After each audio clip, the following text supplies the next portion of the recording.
We live in a world where attention is currency, and distraction is the default.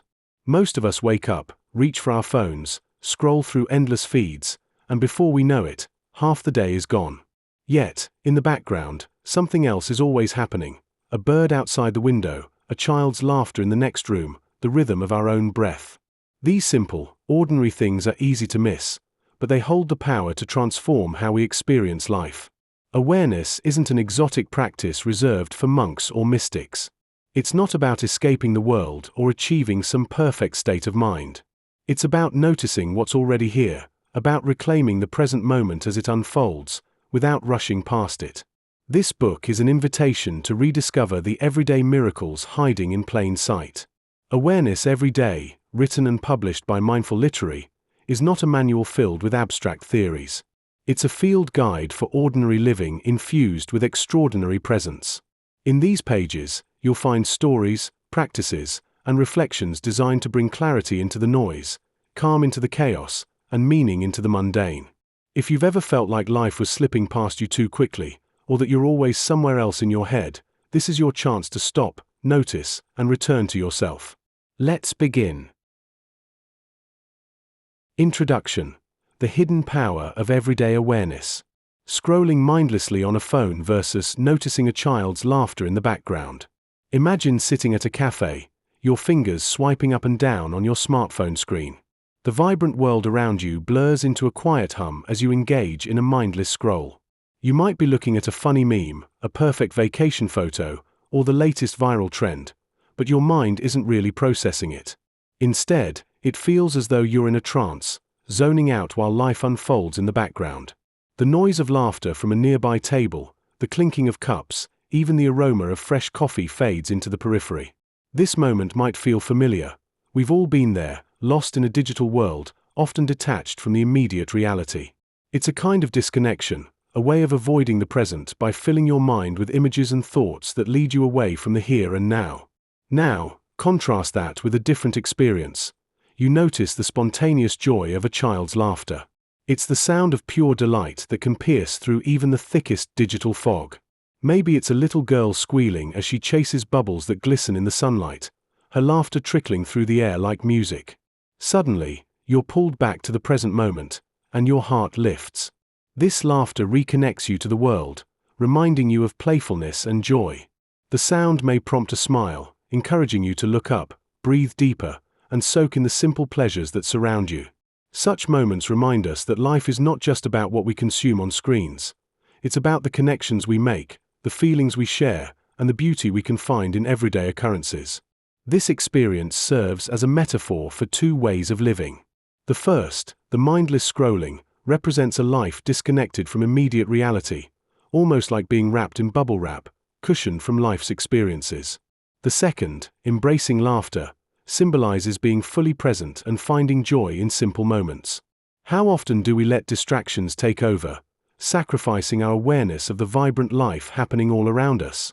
Next time you reach for your phone, ask yourself if you might be missing a moment that, like a child's laughter, has the power to remind you of what's truly important. Try putting down your phone for a little while.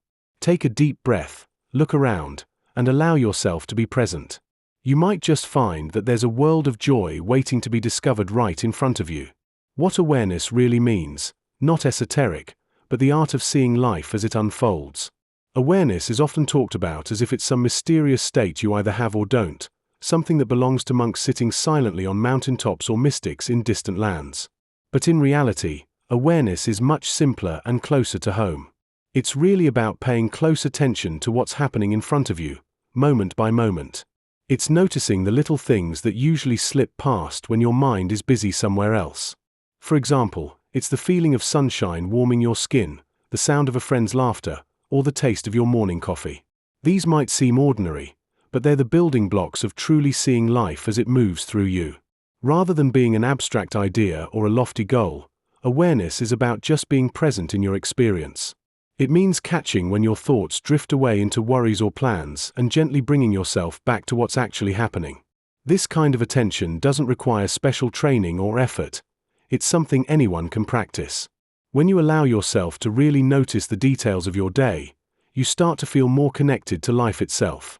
It's not a secret skill, but the art of simply observing what arises without giving it a label or rushing past it. Life unfolds at its own pace, and awareness invites you to follow its rhythm instead of fighting it. Think of it like watching a movie with fresh eyes every time rather than on autopilot. Instead of speeding through your routine, awareness asks you to see the colors, hear the sounds, and catch the tiny movements that bring each moment to life. It's as if you switch from background noise to center stage, fully tuned in to what's right in front of you. This doesn't mean you need to analyze everything or judge it as good or bad. It's simply holding a gentle, curious gaze on the world and yourself as events unfold. When you start paying attention this way, it quickly becomes clear that awareness isn't just a nice idea, it's a practical skill that shapes how you experience everything. Imagine walking through the same park every day, but now really tuning into the smell of the grass, the shape of leaves, or the rhythm of footsteps around you. Suddenly, the familiar feels fresh.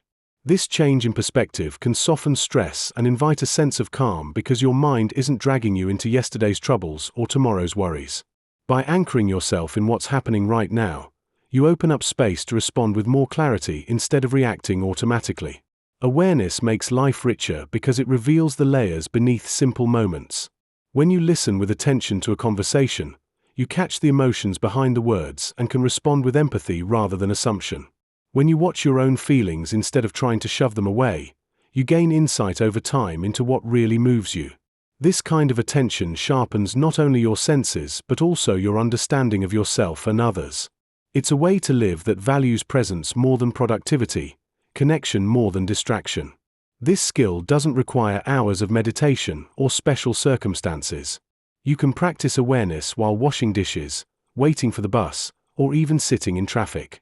For example, instead of feeling impatient, you might focus on your breath, notice the feeling of your hands on the wheel, or observe the expressions of people nearby. These small moments accumulate, making your day feel less fragmented and more whole. Over time, awareness invites you to slow down and notice the stories hidden in everyday experiences, turning routine into something meaningful. A helpful way to start is by simply asking yourself a question when you feel distracted or rushed. What am I actually noticing right now? This moment-by-moment check-in pulls your attention away from autopilot and into the reality of the present. Practicing this can gradually shift how you move through life, from simply reacting to really participating in what's happening. The art of seeing life as it unfolds is less about changing external events and more about changing how you meet those events, with openness, curiosity, and warmth. Why presence is the key to clarity, freedom, and meaning. Imagine trying to navigate a busy city without a map. You might get lost, run into obstacles, or miss out on the beautiful sights around you. This simple image shows how our awareness acts as the internal map guiding us through life's chaos.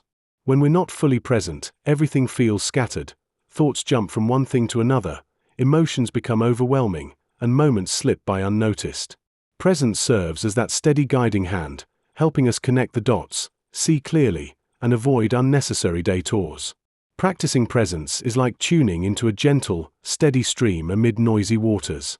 When your mind is crowded with worries about the future or regrets from the past, life often feels like a whirlpool of distraction. But when you shift focus to what's happening right now, you find clarity, like noticing the calm beneath the turbulence. This clarity isn't about knowing everything. It's about seeing things as they truly are, without the distortions of judgment or projection. In that space, decisions become easier, and your ability to listen, both to yourself and others, becomes sharper. Living in awareness opens up a sense of freedom. It's not about escaping responsibilities or floating above reality, but about dropping the mental burdens that keep us tethered to anxiety or stress. When we're present, our thoughts no longer have the power to drag us into endless worrying or replaying past mistakes. Instead, we're free to respond authentically, to act from a place of honesty instead of habit or fear. This freedom often leads to a deeper understanding that life unfolds moment by moment, not in some distant future or unreachable ideal. Finding meaning in everyday life often hinges on our ability to be truly attentive. When we pay close attention to the small things, the scent of fresh coffee, the laughter of a loved one, the texture of a sunset, we tap into a richness that might otherwise go unnoticed. Presence helps us see that meaning isn't something we find outside ourselves, but something that quietly emerges when we're fully engaged in each experience. It's in those quiet moments of awareness that life feels fully alive, connected, and worthwhile. In practical terms, developing presence begins with simple steps. Take a breath and bring your focus to your senses. What do you see, hear, feel, taste, or smell right now? Notice the sensations without trying to change them. With practice, this act of gently returning your attention to the present can become effortless, turning everyday tasks into opportunities for clarity, freedom, and discovery.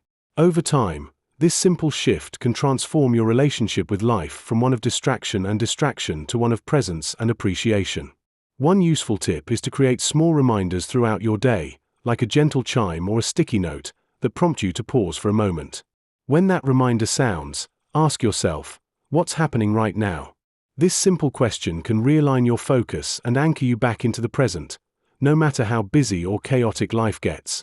The more we practice staying present, the more natural it becomes to live with clarity and embrace the freedom and meaning found right here, right now. Chapter 1. The Noise in Our Heads. How constant mental chatter steals presence. This mental cacophony can sometimes seem so loud that you struggle to hear your own thoughts, let alone notice what's happening around you. You may find yourself replaying conversations, worrying about what might happen tomorrow, or getting lost in a web of past regrets. Each thought competes for attention, and before you know it, precious moments slip away unnoticed as your mind skirts from one topic to another. This non-stop mental chatter keeps you from fully engaging in life, making it harder to connect with yourself and others. When we recognize that our thoughts do not have to dictate our reality, we can take a step back and observe our mental landscapes. This awareness is crucial. You can begin to notice when your mind takes off in a direction that pulls you away from the present. For example, during a conversation with a friend, instead of fully listening to their story, you might be caught up in your own thoughts about what you want to say next, or worrying about something unrelated. This not only affects your relationship with them but also deprives you of the joy and connection that comes from a genuine exchange. Bringing your attention back to the now involves practice, but it can start with simple reminders. One effective technique is to focus on your breathing. Whenever you catch your mind wandering, take a deep breath and center yourself by feeling the air fill your lungs and then escape. Another approach is to pause and engage your senses. Notice the sights, sounds, and smells around you. What do you see, hear, or feel at this moment? These small exercises can help ground you in the present and quiet the mental noise. By doing so, you start to reclaim your presence, allowing yourself to fully experience the beauty of life in its many moments, both big and small. The difference between thinking about life versus living life. There was a man named Alex who spent a lot of his days tucked away in thought. His mind ran through endless loops of what-ifs, should-haves, and maybes. He imagined a life full of adventure and joy, picturing moments that he believed would bring him happiness. Yet, when friends invited him out or new opportunities popped up, he often hesitated, worried about the right choice or whether he was prepared enough. In those pauses, life passed quietly by. Alex's story is a familiar one. Many people get caught in the web of their thoughts, believing that by thinking about life deeply, they are somehow living it more fully. But there's a subtle difference between imagining or analyzing life and actually stepping into it, feeling its unpredictability and messiness firsthand. Thinking about life can feel safe. It lets you control your experiences from the comfort of your mind. You can replay memories, project future scenarios, or solve problems endlessly without leaving your seat. The problem is that this mental space is only one part of life. Real living happens when you move beyond the inside of your head and engage with the world around you. While thought is a useful tool for planning or reflecting, it can become a trap when it keeps you from acting.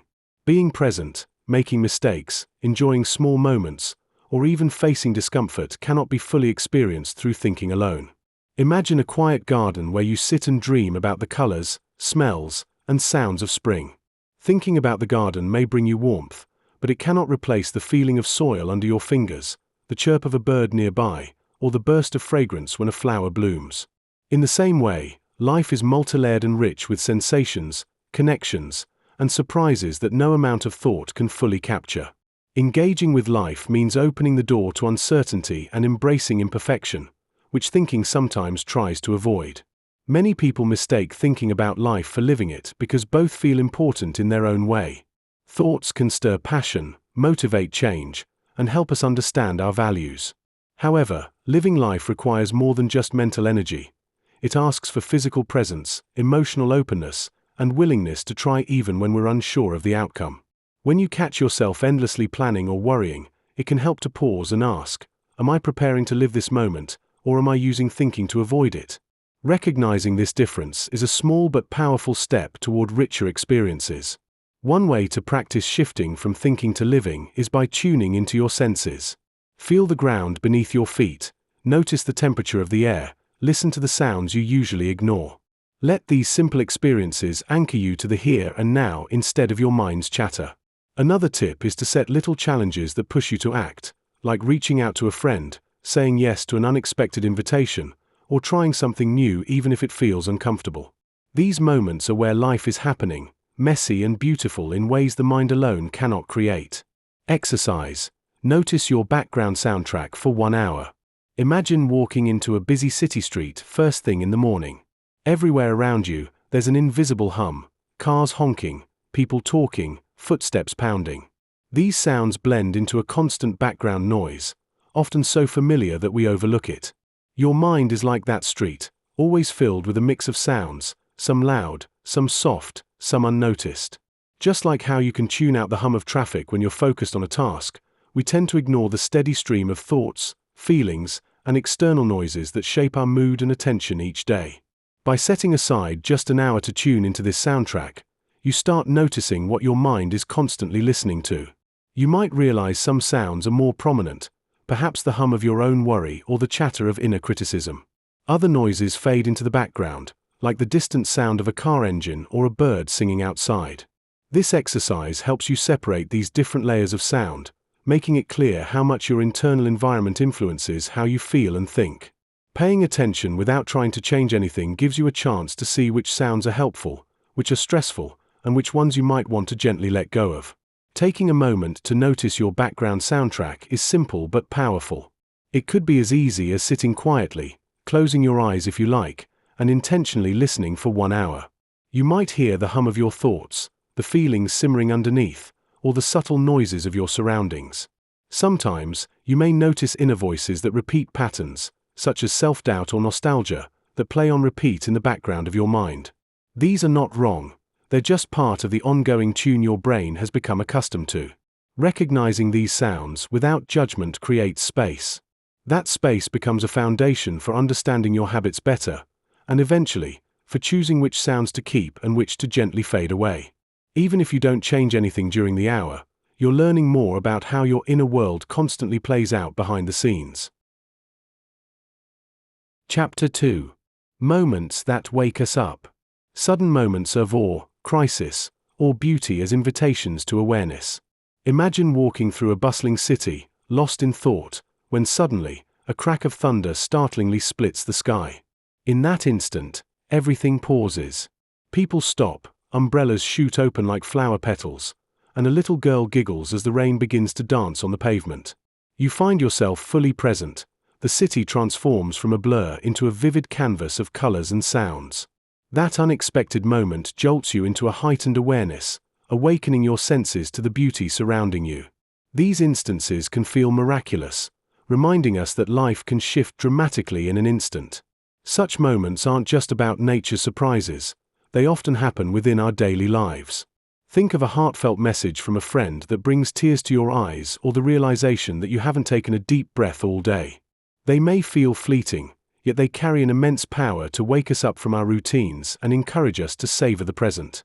This awakening can happen during a perfect sunset, the laughter of a loved one, or even during tough times when we suddenly feel a rush of gratitude for what we have.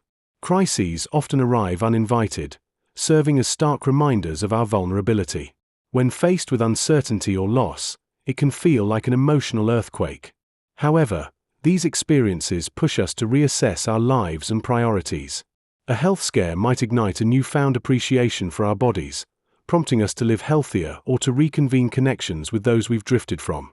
While we might not welcome crises, their sudden onset is often a nudge from life to open our eyes and reevaluate what truly matters. Moments of awe and beauty offer a different kind of invitation. They whisper of more profound experiences just waiting to be noticed.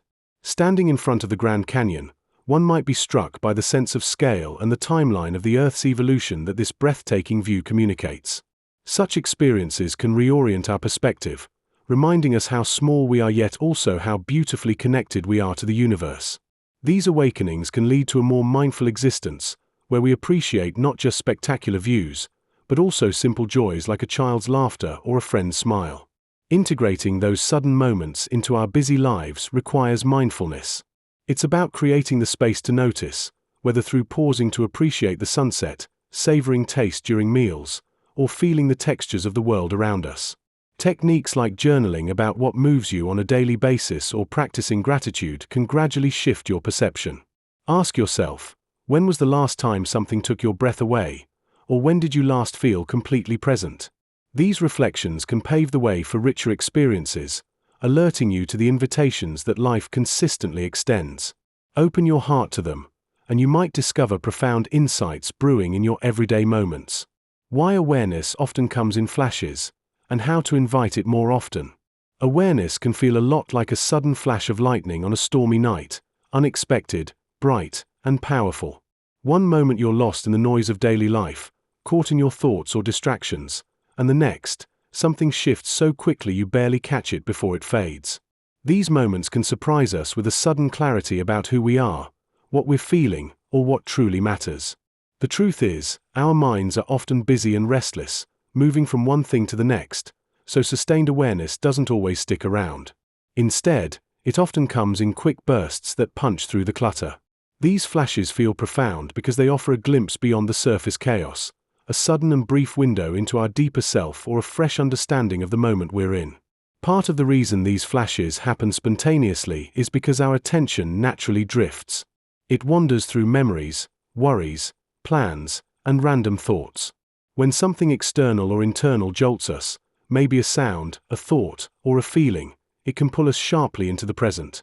That sudden pull snaps us out of autopilot and floods the brain with new energy and perspective. It's like the brain's way of nudging us awake, reminding us that we're more than just a bunch of habits and routines. But staying in that place isn't easy, because the brain quickly slips back into its usual patterns to save energy and avoid being overwhelmed. So, these flashes of awareness are both a gift and a sign of how often we're disconnected from ourselves. What adds to this experience is how sometimes these moments feel mysterious or even magical. When you're walking outside and suddenly notice the way sunlight filters through the trees or hear a bird song with fresh ears, a brief awareness dawns. You weren't expecting it, and it feels like a small revelation. This shows that awareness doesn't have to be tied to big life events or deep thinking. It can arrive quietly and effortlessly, triggered by the simple act of noticing. The surprise nature of these moments makes them vivid and memorable, like flashes that leave impressions we turn to long after they've passed. Even though these flashes can seem random, there are ways to create the right conditions to welcome them more often. The first step is to slow down and make space. When life feels rushed, the mind races along with it, making awareness harder to find. By intentionally pausing, whether for a few deep breaths, a quiet walk, or sitting without distraction, you give your mind a chance to settle and be ready to notice. It's like stopping to let your eyes adjust in the dark so you can start to see shapes and colors. In these moments of calm, awareness can grow beyond a quick burst and feel more steady and natural. Another way to invite awareness is to gently shift how you pay attention. Instead of trying to force focus, it helps to adopt a curious, kind attitude toward whatever you're experiencing. Notice small details, the sensation of your feet on the ground, the temperature of the air, or the rhythm of your breath. This simple practice can deepen your connection to the present without pressure or expectations. Over time, this creates a mental habit of returning to the here and now, which makes flashes of clear awareness less rare and more accessible. It also helps to embrace moments of discomfort or uncertainty. Sometimes, awareness arises when something challenges us, a difficult feeling, a surprising thought, or an unexpected event. While the natural reaction may be to avoid or distract ourselves, staying with these experiences gently opens the door to deeper understanding. It's like when you start to recognize a pattern or discover something new about yourself by listening carefully instead of rushing away. These moments can be subtle but powerful invitations to awareness that grow stronger the more you welcome them. A practical way to encourage more awareness is to weave small check-ins into your day. These don't have to be formal or time-consuming, just tiny reminders to pause and notice what's going on inside and around you. For example, before you take a bite of food, pause to really taste it. When you hear a sound, take a brief moment to listen fully instead of letting it float by. Gradually, these small acts become gentle anchors that bring your attention back to the present, making awareness more of a natural companion rather than a rare visitor. Try this simple exercise to invite awareness today. Take 3 slow, deep breaths. With each breath, notice how your body feels, the rise and fall of your chest, and the rhythm of your breath. Let go of any need to judge or change your experience. Just stay with whatever is happening for those moments.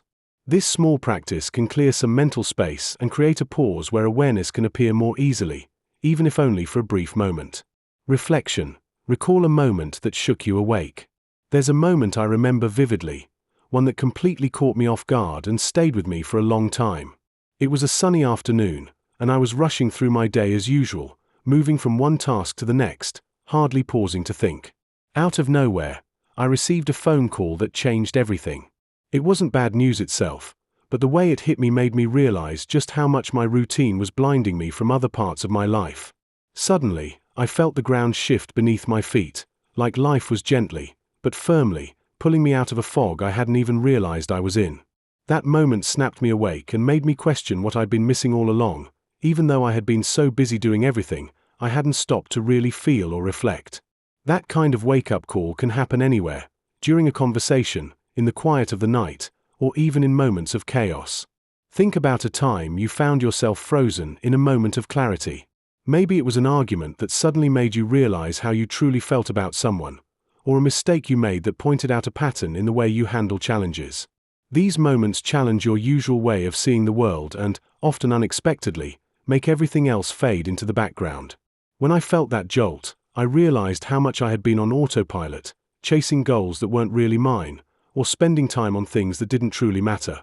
That experience became a catalyst for change, fostering a new awareness about how I wanted to spend my energy and what truly matters to me. It's helpful to think back on your own life and identify those fleeting but powerful moments. Perhaps it was a comment from a friend that made you stop and wonder if you were really being honest with yourself. Maybe it was a failure or setback that pushed you into new territory you hadn't considered before. These moments often come uninvited, and they shake us awake from our routine slumber. Reflecting on such experiences can help us see patterns, recognize what we might be ignoring, and understand what truly gives us a sense of fulfillment. They serve as gentle reminders that life isn't just about going through the motions, but about being present for those rare, impactful moments that shake us into awareness. Keeping in tune with those times can deepen your understanding of yourself and guide your next steps more consciously. To practice noticing these moments, try taking a few minutes each day to ask yourself what you're feeling and why. Sometimes, a sudden thought or emotion can be the universe whispering in your ear. Record those reactions, no matter how small, and look for recurring themes. If you find yourself in a situation that makes you feel deeply, pause and explore why. Did it challenge your beliefs? Did it suddenly make you see things differently? These reflections, even in tiny doses, can gradually teach you to identify those wake-up calls before they pass by unnoticed. In time, you might find yourself more prepared to recognize the next moment that shakes you awake and use it as a stepping stone rather than a surprise. Chapter 3. The Myth of Multitasking. Why multitasking fragments attention and drains clarity. Think back to a time when you were juggling several tasks at once.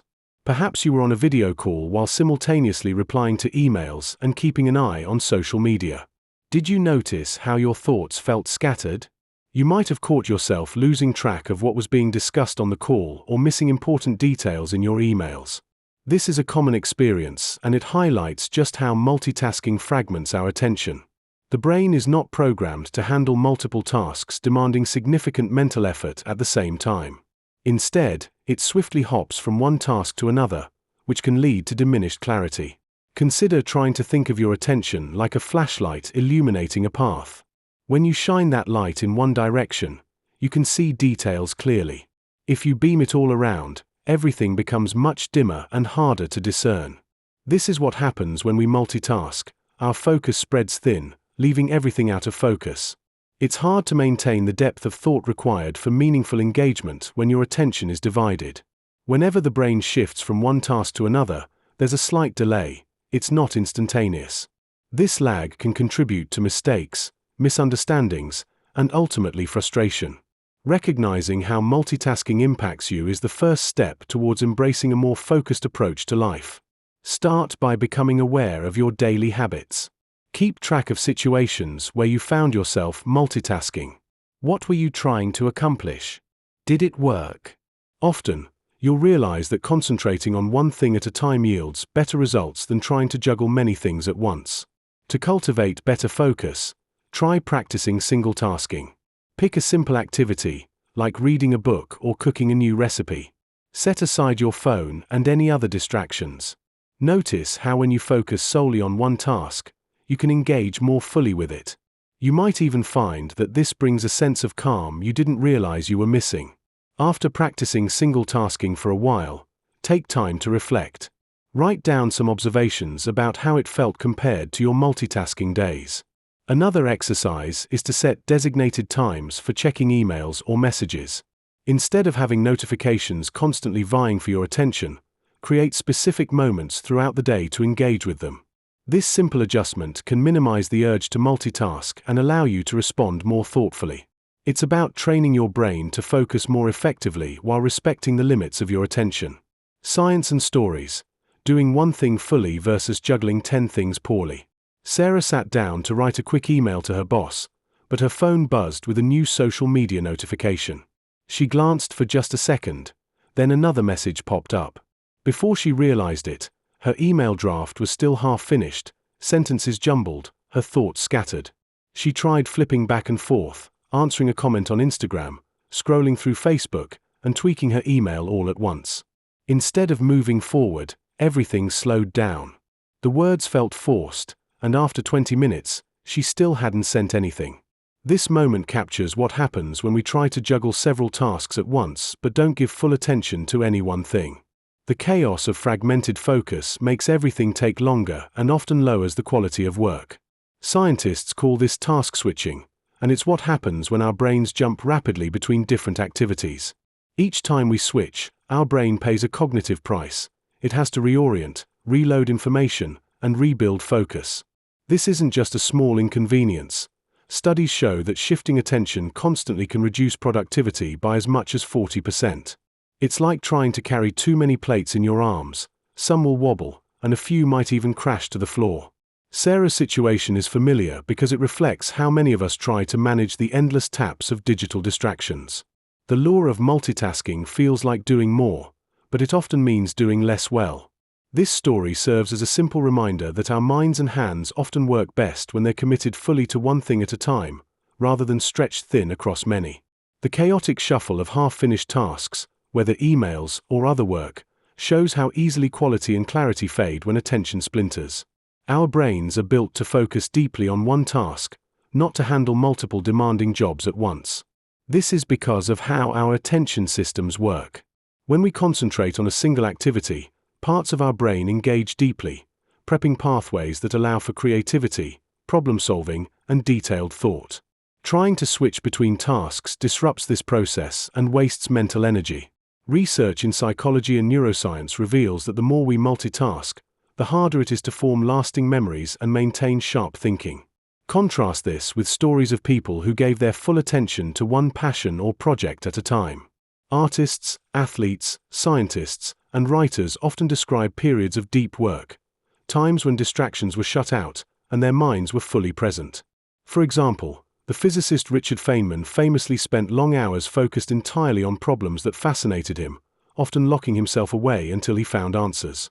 Similarly, J.K. Rowling dedicated herself to writing the Harry Potter series with unwavering concentration, creating a rich world that captured millions of readers' imaginations. These stories aren't about mythical abilities, they highlight a simple truth: focus leads to progress. When we commit to one thing fully, our brain weaves together information more clearly, ideas connect more naturally, and work flows smoother. It's like the difference between painting one stroke at a time with care versus splashing paint everywhere at once. Only the focus strokes build a strong image. The science behind focus, combined with the evidence from successful people's lives, supports stepping away from multitasking and embracing moments where we go deep. Starting with small changes can help reclaim clarity and restore focus.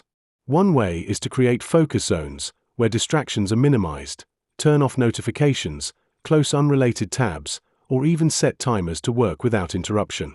This signals to your brain that it's time to concentrate fully.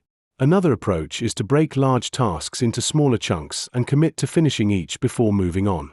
Rather than hopping between subjects, this encourages patience and a sense of accomplishment with each piece completed.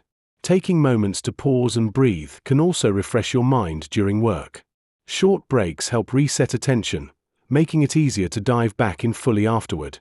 It's like stretching after sitting too long. Your brain needs to loosen up to regain sharpness. Before you start, setting a clear intention about what you want to get done simplifies decision-making and reduces the urge to stray. Lastly, reflect on your workload and identify where multitasking sneaks in unnoticed. Sometimes, we believe we're managing multiple things well, but our quality suffers. Try journaling how many times you jump between apps or tasks during a typical work session. Awareness is the first step toward change. Over time, choosing to do one thing fully can bring a sense of calm, boost creativity, and help your work feel more satisfying. Focus isn't about locking yourself in a silent room, but about learning to honor your attention as a precious resource worth protecting. Practice. One task challenge. Imagine trying to cook dinner, answer a work email, and chat with a friend all at once. At first glance, it might seem like you're making more efficient use of your time. But in reality, you're probably creating a mess of rushed mistakes, forgotten details, and a sense of being overwhelmed. That's what many believe about multitasking, that it's a skill that makes us more productive. Yet, most of us have experienced moments when juggling too many things at once leads to confusion and frustration. It's like spinning plates, each one starts to wobble, then crashes to the ground, leaving us more exhausted than when we started. This idea that doing everything at once saves time is a common myth. Our brains aren't wired to switch quickly and efficiently between tasks. Instead, they focus better when concentrating on one thing at a time. Multitasking often feels like we're in control, but it's more like chaos disguised as productivity. Think about the last time you tried to work while listening to a podcast and texting friends. Chances are, you were less focused, made more mistakes, or took longer to finish. That's because the myth of multitasking oversimplifies what our minds can handle, leading us to believe we're getting more done when, in fact, we're spreading ourselves thin.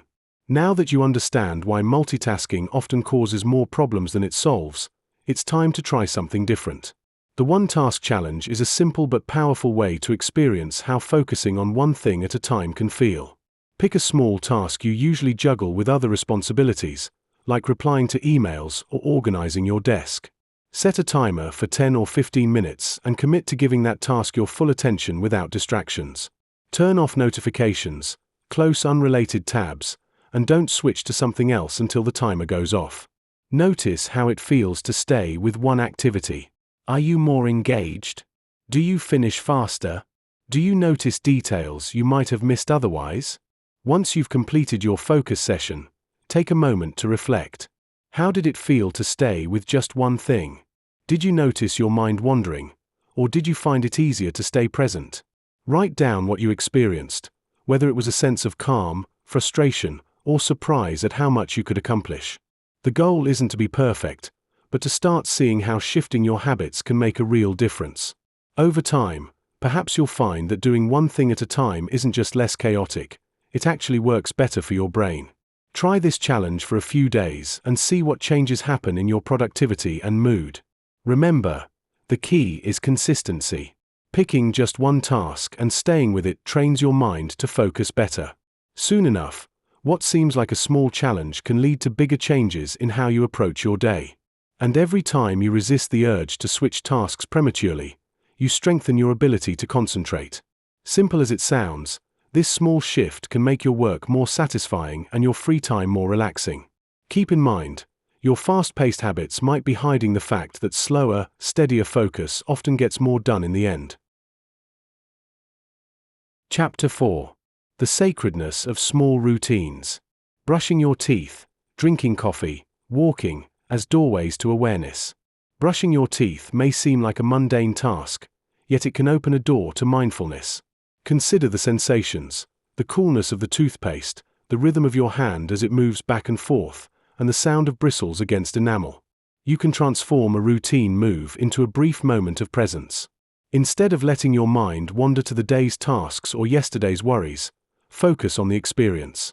This simple act can help ground you, making each morning feel more intentional and less hurried, allowing you to embrace the moment. Drinking coffee often becomes a sacred ritual for many. The aroma of freshly brewed coffee can transport you to a cozy cafe or a quiet morning on your porch. Take a moment to inhale the scent deeply before taking that first sip. Let the warmth of the cup cradle your hands. As you drink, focus on the flavors, the rich, bitter notes, the creaminess if you choose to add milk. By consciously savoring each sip, you create a space for awareness, turning a caffeine rush into an enjoyable pause in your day. Walking, often seen as just a means to an end, can also be a powerful awareness tool. The sensation of your feet on the ground and the rhythm of your breath can guide you back to the present. Notice the colors around you, the sounds of birds or rustling leaves, and even the feeling of the wind against your skin. Walking can slow the world down and help clear mental clutter. It's a chance to put away distractions and simply be fully engaged with your surroundings. To make brushing your teeth a mindful practice, set an intention before you start. Perhaps choose a word that resonates with you today: calm, focus, or gratitude. As you brush, repeat this word in your mind. Allow it to shape your thoughts and feelings during this short ritual. Instead of rushing through it, savor the 2 minutes it takes to engage fully in this act of self-care. Consider what it means to take care of yourself in such a small yet significant way. When it comes to your morning coffee, try a coffee moment each day. Instead of multitasking while you drink, take a few moments to step away from screens and distractions. You might choose to sit by a window, soaking in the morning light, or go outside if the weather permits. Allowing yourself this time for quiet reflection can enhance your overall mood and set a positive tone for the day. Perhaps you can pair this practice with writing down one thing you're grateful for as you sip your coffee. For walking, you can introduce mindful steps into your routine. If you walk in a familiar area, notice something new each time, maybe a tree that's changing with the seasons or a small detail in a building you pass daily. Engage your senses. Listen closely and pick up sounds you usually tune out, like distant conversations or the rustle of leaves. If you're walking alone, consider it a moving meditation. If you walk with someone, turn the focus of the conversation to your surroundings or simply enjoy the shared silence together. These practices allow even the simplest moments to enrich your life in meaningful ways. Next time you find yourself brushing your teeth, sipping your coffee, or going for a walk, harness the opportunity to create moments of awareness. Importantly, reflecting on these practices regularly can help you cultivate a deeper appreciation for your daily routine. Small changes can lead to significant shifts in how we perceive our day and ourselves. How rituals transform habits into mindful anchors. Imagine waking up on a busy morning, your mind swirling with tasks, deadlines, and endless distractions. Then, before you even rise from bed, you take a moment to breathe deeply, listen to the soft silence around you, and stretch gently. That small pause, a simple ritual, isn't just about starting the day, it's about creating a steady point of calm in the chaos. Daily rituals like this act as anchors, grounding us when life feels overwhelming. Unlike habits that often run on autopilot, rituals invite a quiet awareness and intention, turning ordinary actions into moments worth noticing. They help steady the mind and open a doorway to presence, gently waking us up to what's happening right now instead of rushing past it. Rituals take what could be automatic, brushing your teeth, making coffee, or even checking your phone, and transform these routines into opportunities for mindfulness. When you slow down and add a purposeful gesture, like being fully present while pouring your morning tea or expressing gratitude for the day ahead, you begin to create more meaningful connections with yourself. These intentional pauses break the cycle of rushing and reacting and invite you to engage more deeply with the small things often overlooked. Over time, these moments become familiar touchstones that calm your nervous system, providing a quiet rhythm that balances the unpredictability of daily life. This gentle rhythm nurtures not only calm but also a growing awareness of how your mind and body feel, helping to build emotional resilience. Creating rituals out of habits doesn't require extravagant actions or changing your life completely. It can be as simple as lighting a candle before reading, taking a few mindful breaths before checking email, or setting a timer to pause and stretch during work. When repeated with intention, these acts become more than just habits. They become anchors of presence that help steer you back when your thoughts scatter. The key difference lies in awareness and respect for the act itself. The familiar routine becomes a sacred moment, something you look forward to rather than something you rush through automatically. To intentionally transform simple routines into sacred moments, start by paying attention to activities that already happen regularly. Pick one that feels manageable and create a tiny ritual around it. For instance, when brewing coffee, instead of rushing through, take time to notice the aroma, the warmth of the cup in your hands, and the sounds of the coffee dripping. This small shift encourages you to slow down and engage all your senses, bringing a mindfulness practice into everyday life. Then, add a phrase or intention, such as "I am nourishing myself" or "I welcome this moment of peace," to deepen the connection between the action and your awareness. Another way to craft mindful rituals involves using physical objects to mark the moment. Lighting a particular candle, wearing a special bracelet, or even arranging your workspace neatly before starting a task can signal to your brain that this time is set apart from the ordinary. These cues help your mind shift gears, making it easier to move into a state of calm focus. Over days and weeks, this practice becomes second nature, and suddenly something that was just routine has blossomed into an intentional space for mindfulness and self-care. It also helps to choose rituals that resonate personally, something that feels joyful or soothing rather than forced. If sitting quietly feels challenging, pairing ritual with movement, like a short walk outside with attention to the sky, trees, or your own breath, can be a way to cultivate presence. Writing a few lines in a journal at the same time each day, saying aloud what you're grateful for, or listening to a favorite song and noticing how your body feels during it are just a few examples of turning everyday experiences into mindfulness practices. The goal isn't perfection, but creating reliable moments that renew your sense of calm and connection. Try starting your day with a simple ritual like stretching as you wake or sipping your first drink slowly while watching the light change. Notice how these acts create pauses where your mind can settle and refocus. You might find that these moments become highlights in your day, helping to reset your mood and intentions. When things feel hectic or overwhelming, returning to these anchors can bring a sense of relief and space, reminding you to slow down and breathe. The rhythm of rituals turns the ordinary into something meaningful, offering a quiet refuge that's always within reach. Practice.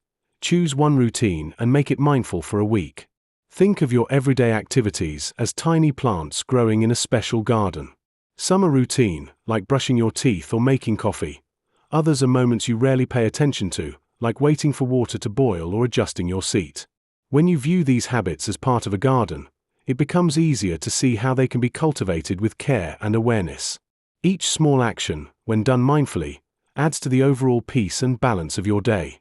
Over time, these little moments of attention can grow into a lush landscape that feels nourishing rather than mechanical or rushed. Imagine spending a week simply noticing these habits with fresh eyes. Instead of rushing through brushing your teeth, you might notice the feel of the toothpaste, the temperature of the water, or the sound of the bristles. When you see your routine as a chance to create harmony, your day might shift from being something to get through to something to savor. This kind of gentle attention helps to quiet the mind and bring a sense of calm. When habits are seen as opportunities for mindfulness, they become tiny rituals that, over time, deepen your sense of presence and appreciation of life's simple moments. Introducing small changes into your routine, like pausing before you turn on the TV or taking a deep breath before replying to an email, can turn ordinary habits into spaces of pause and reflection. You don't need to overhaul your whole day. Just select one routine that feels manageable and meaningful. Notice your breath, your feelings, your surroundings, while doing it. This simple act of conscious attention can lead to surprising shifts, mood improvements, increased clarity, or a sense of groundedness that stays with you long after the moment has passed. Chapter 5. Technology, Friend or Thief. Screens, Scrolling, and Distraction Traps. Imagine sitting on your couch after a long day, your phone in hand. You scroll through social media, watching one funny video after another. Suddenly, an hour has passed, and you've forgotten what you intended to do. This scene is all too common in our fast-paced, screen-filled lives. Screens have a magnetic pull, drawing us into a vortex of endless scrolling that can easily consume our attention. Each notification lights up like a beacon, coaxing us to check it out. It's like being on a merry-go-round, spinning faster and faster while trying to grab a fleeting moment of joy or connection. But instead of joy, many feel an aching sense of lost time and productivity. When we let screens dominate our time, we often lose sight of reality. Daily interactions can feel less meaningful as we engage more with screens than people around us. Many people find themselves mindlessly scrolling through feeds, each post designed to captivate attention, but ultimately leaving them feeling drained. This can foster feelings of loneliness or dissatisfaction with our own lives as we fuel our minds with curated snapshots of others. The struggle is real. It's a never-ending cycle trapping both our time and focus. How can we break this spell? Regaining control over our screen time isn't just about discipline. It requires a conscious re-evaluation of how we interact with technology. Start by identifying your personal triggers, those moments when you reach for your phone without thinking. Why do you do it? Is it boredom, loneliness, or merely habit? Reflect on your usage by asking yourself meaningful questions. What activities bring you genuine satisfaction? How does scrolling affect your mood? Acknowledge those feelings, and aim to replace mindless scrolling with activities that feed your soul, like reading, exercising, or connecting with friends face-to-face. Here are some practical strategies to help shift your relationship with screens to a healthier balance. Set boundaries for screen time, perhaps designating certain hours as tech-free zones. Consider using apps that can track your screen time and help you stick to those limits. Experiment with mindfulness techniques. Each time you feel the urge to reach for your device, take a deep breath and pause. Ask yourself if you really want to scroll or if there's something else you could be doing. This simple practice of self-awareness can empower you to reclaim pockets of time throughout your day. Turning technology into a helpful companion rather than a distraction means finding ways to make it serve you. Consider curating your social media feeds and only following accounts that inspire you or make you laugh. Use your devices for productivity instead of just scrolling. Set reminders for breaks, encouraging yourself to step away from the screen for a bit and reconnect with your surroundings. Embrace your interests that don't involve screens. Maybe it's a hobby, reading a book, or spending time outdoors. These activities nourish your mind and help you feel grounded. Lastly, make it a personal goal to engage in at least one activity daily where your screens are absent. Whether it's a walk in nature, a meal without devices, or a conversation with a loved one, this small step can create a significant impact over time. By creating a balanced relationship with screens, you can reclaim your attention, feel more present, and find joy in the little things that life has to offer. Refocusing your time and energy can transform your daily routine into something enriching and fulfilling. Using tech with awareness instead of being used by it. We live in a world where our attention is pulled in countless directions, mostly by the very devices designed to help us stay connected. Imagine sitting down to check a single message but suddenly finding yourself scrolling through hours of content, jumping from one app to another, only to wonder where the time went. Technology has a way of wrapping us up in a whirlwind of distractions that quietly chip away at our focus and intentions. Notifications beep and buzz, alerting us to new likes and updates, and before we know it, we forget why we picked up the phone in the first place. What starts as a simple tool to support our daily lives often pulls us into a loop where presence slips away, replaced by mindless consumption and fragmented attention that leaves us feeling drained and disconnected from what truly matters. There's a subtle tug in every app, every platform, designed to draw us in deeper. It's almost like technology wants to be the star of our story instead of just supporting our goals. When this happens, instead of using tech thoughtfully, we find ourselves being used by it. The quiet moments of reflection or focused work get interrupted by alerts that seem less important than they actually are.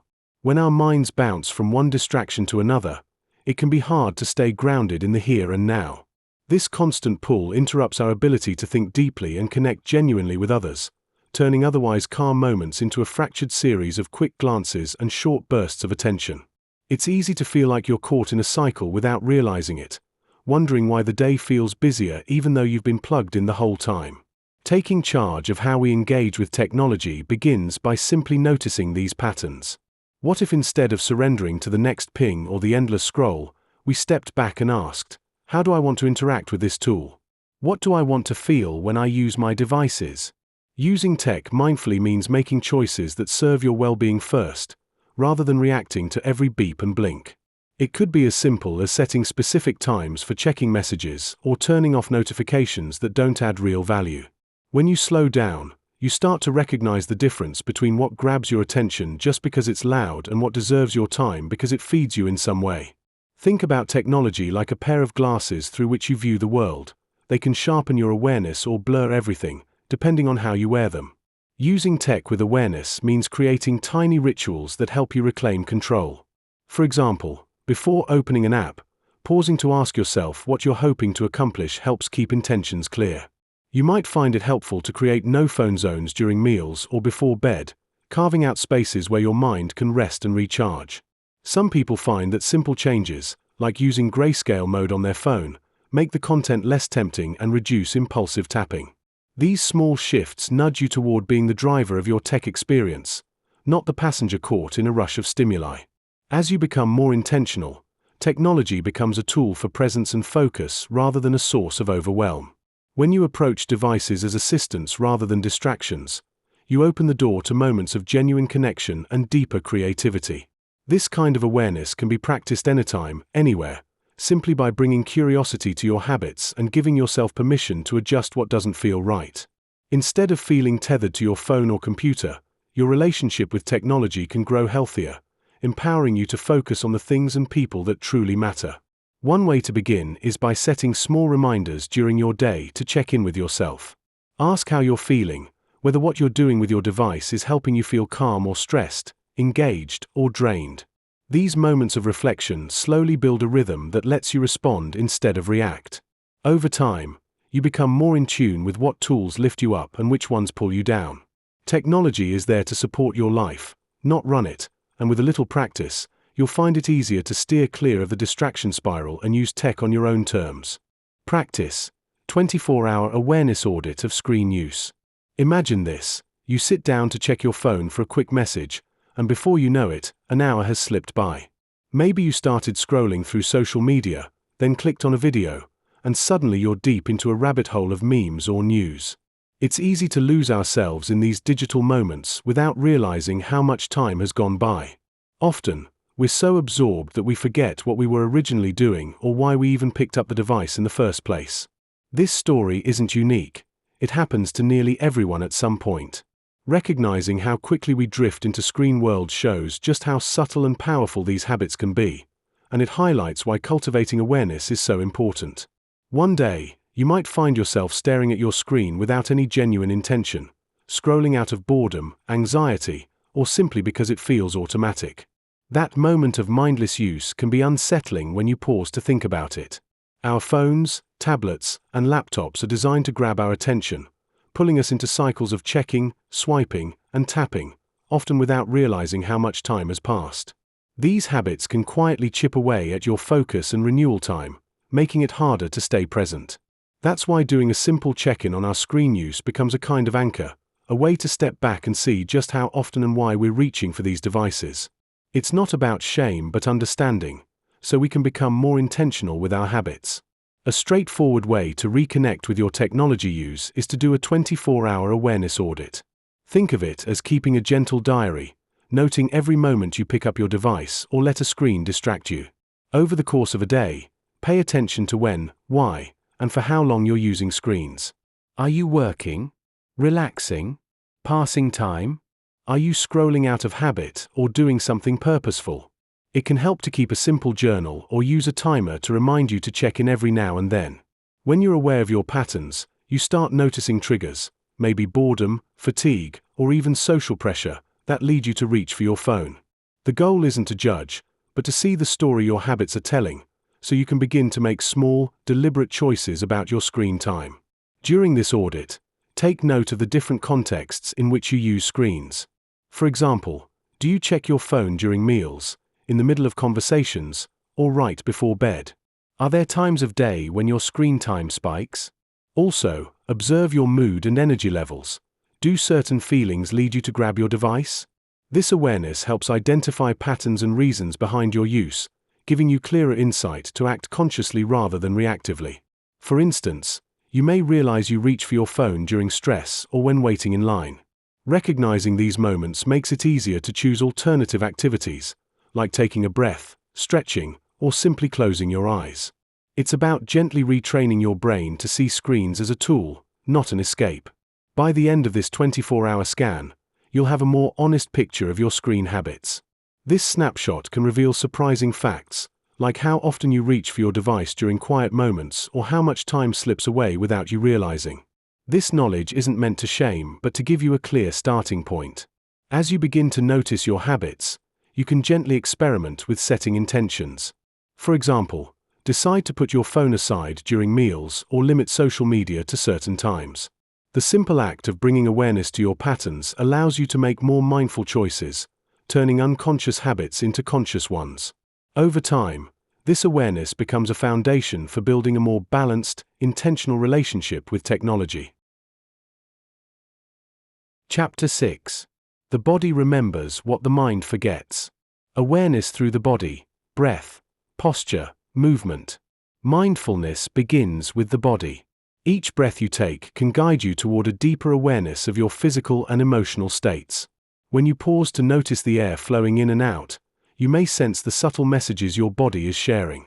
For example, a gentle tightening in your chest could signify anxiety or stress, while a relaxed belly may indicate calmness and safety.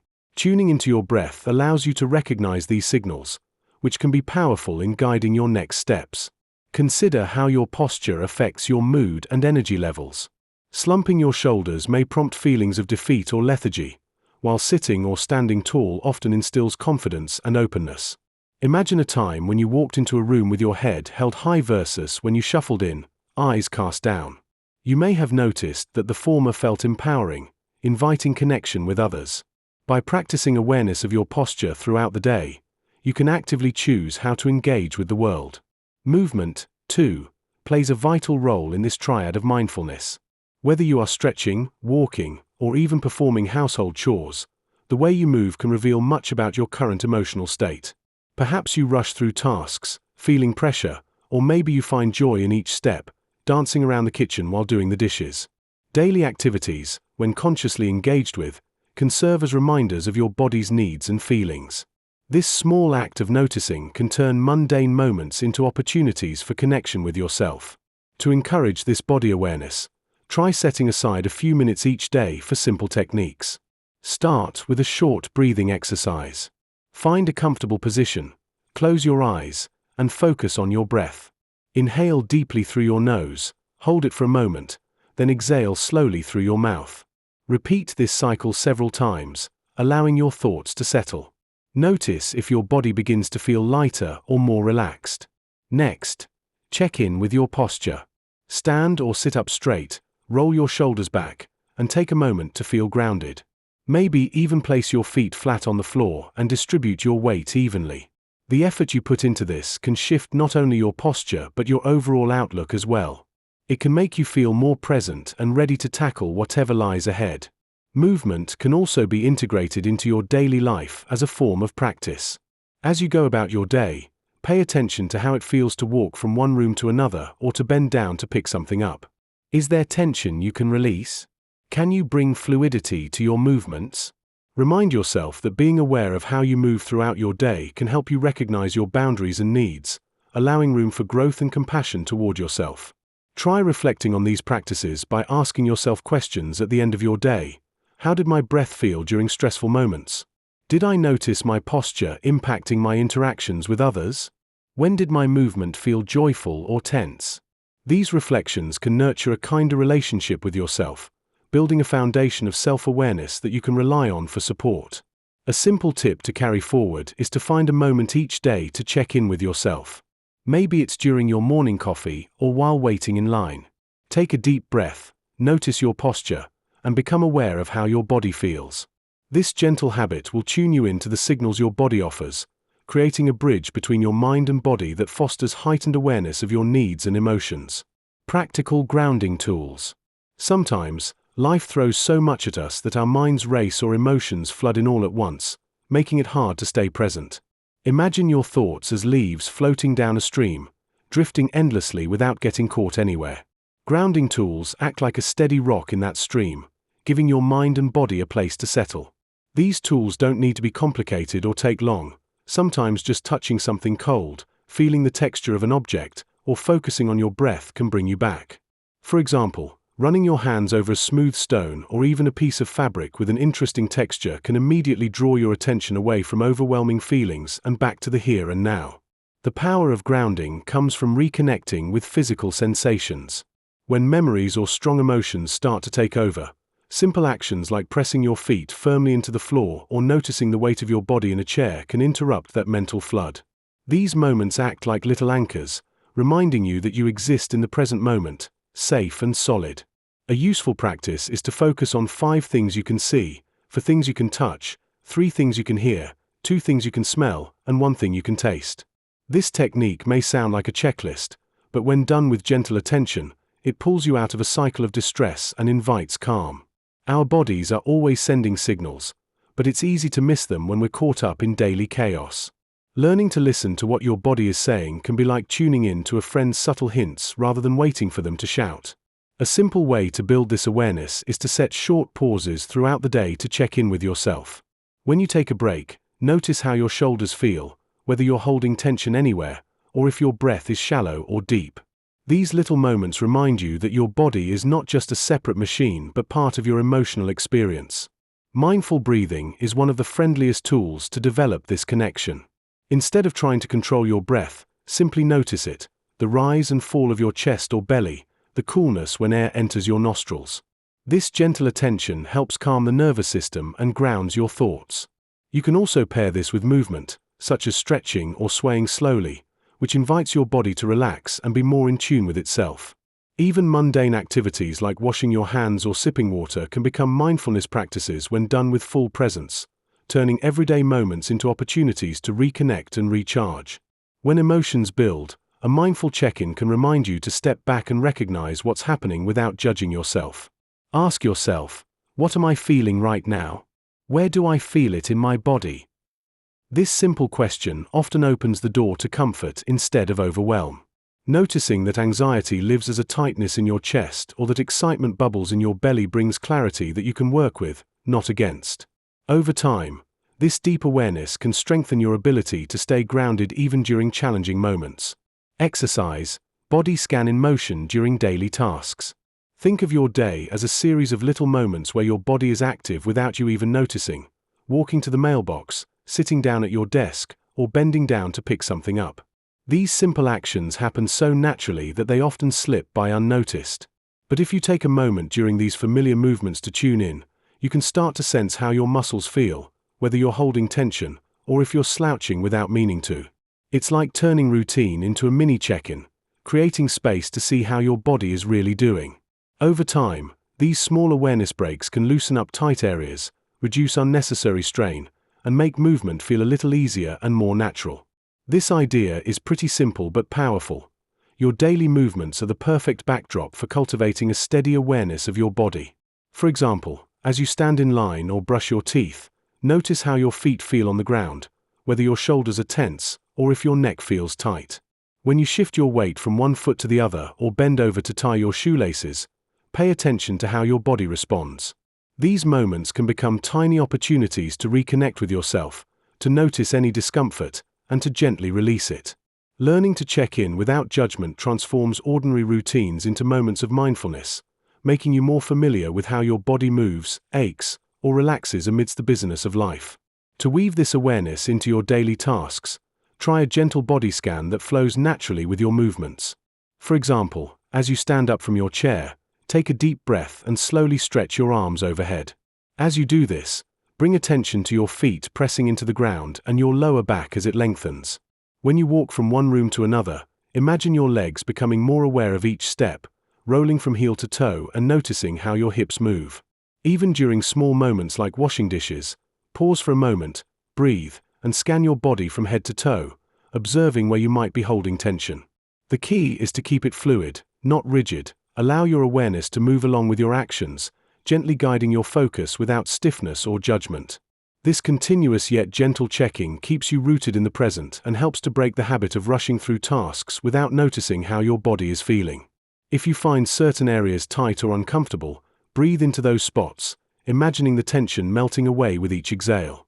Over time, this approach can help you notice patterns, like shoulders creeping up when you're stressed or a tendency to hold your breath when concentrating, and bring a sense of calm and balance throughout your day.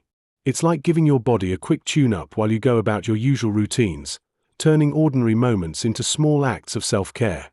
Next time you're doing a familiar task, walking to your car, standing in a checkout line, or sitting down at your desk, pause for just a moment. Take a slow, deliberate breath, and scan your body briefly from head to toe. Notice what feels tense, relaxed, or neutral. Imagine sending a gentle wave of awareness through each part, releasing tension as you go. It's a simple act, but one that can shift your entire day toward more mindfulness and comfort. It's surprising how much closer you can get to your body in just a few deep breaths and a little attention, turning everyday motions into moments of quiet awareness and connection. Chapter 7. Conversations that heal. Listening with awareness instead of rehearsing replies. Many of us have been caught in the cycle of waiting to respond while someone else is speaking. We nod along, pretending to be interested, but our minds are racing, preparing for our turn to talk. This constant mental rehearsal can distract us from truly engaging with the person in front of us. Consider a friend sharing a personal story. If you're busy formulating the perfect response, you might miss the emotions behind their words or the subtle changes in their tone. Those moments of genuine connection slip away, leaving both parties feeling more isolated rather than understood. This tendency often stems from a feeling of urgency to express our own thoughts. Social dynamics teach us that dialogue is a two-way street, yet too often we forget that the first step is to truly listen. By rehearsing what we want to say next, we inadvertently place our needs above those of the speaker. This not only disrupts the flow of conversation but can hinder relationships. A listener who is only partially present may fail to notice clues that signal discomfort or joy, leading to misunderstandings and missed opportunities for deeper connection. Shifting away from the instinct to rehearse replies begins with mindfulness. One effective technique is to engage in active listening, which means being fully present in the moment. Try to clear your mind before a conversation. Take a deep breath and let go of distractions. When someone speaks to you, maintain eye contact and occasionally nod to show that you're engaged. This simple act can reinforce your commitment to listening rather than preparing responses. Embracing silence during conversations is another practical method to enhance your listening skills. Often, we feel uncomfortable with silence and rush to fill the gaps with our words. However, allowing pauses in conversation can be powerful. It gives the speaker space to collect their thoughts and can deepen the exchange. If someone finishes sharing a thought, resist the urge to jump in immediately. Instead, take a moment to reflect on what they said before responding thoughtfully. This shows respect for their words and enriches the interaction. Consider practicing these techniques with friends or family. Ask open-ended questions and then sit back to truly absorb their responses. This approach not only fosters a richer conversation but also encourages the other person to express themselves more fully. You may find that the more you practice mindful listening, the stronger your relationships become. To keep track of your progress, reflect on conversations you've had where you felt fully present and engaged. Notice how these interactions differ from those where you were merely waiting for your turn to speak. You might discover that slowing down and listening can bring not only understanding but joy into your interactions. Presence as the greatest gift in relationships. Imagine being caught in the middle of a violent storm at sea, with thunder crashing and waves beating against a small boat. What would you hope to see? A lighthouse, strong and steady, shining its beam through the darkness, guiding you safely to shore.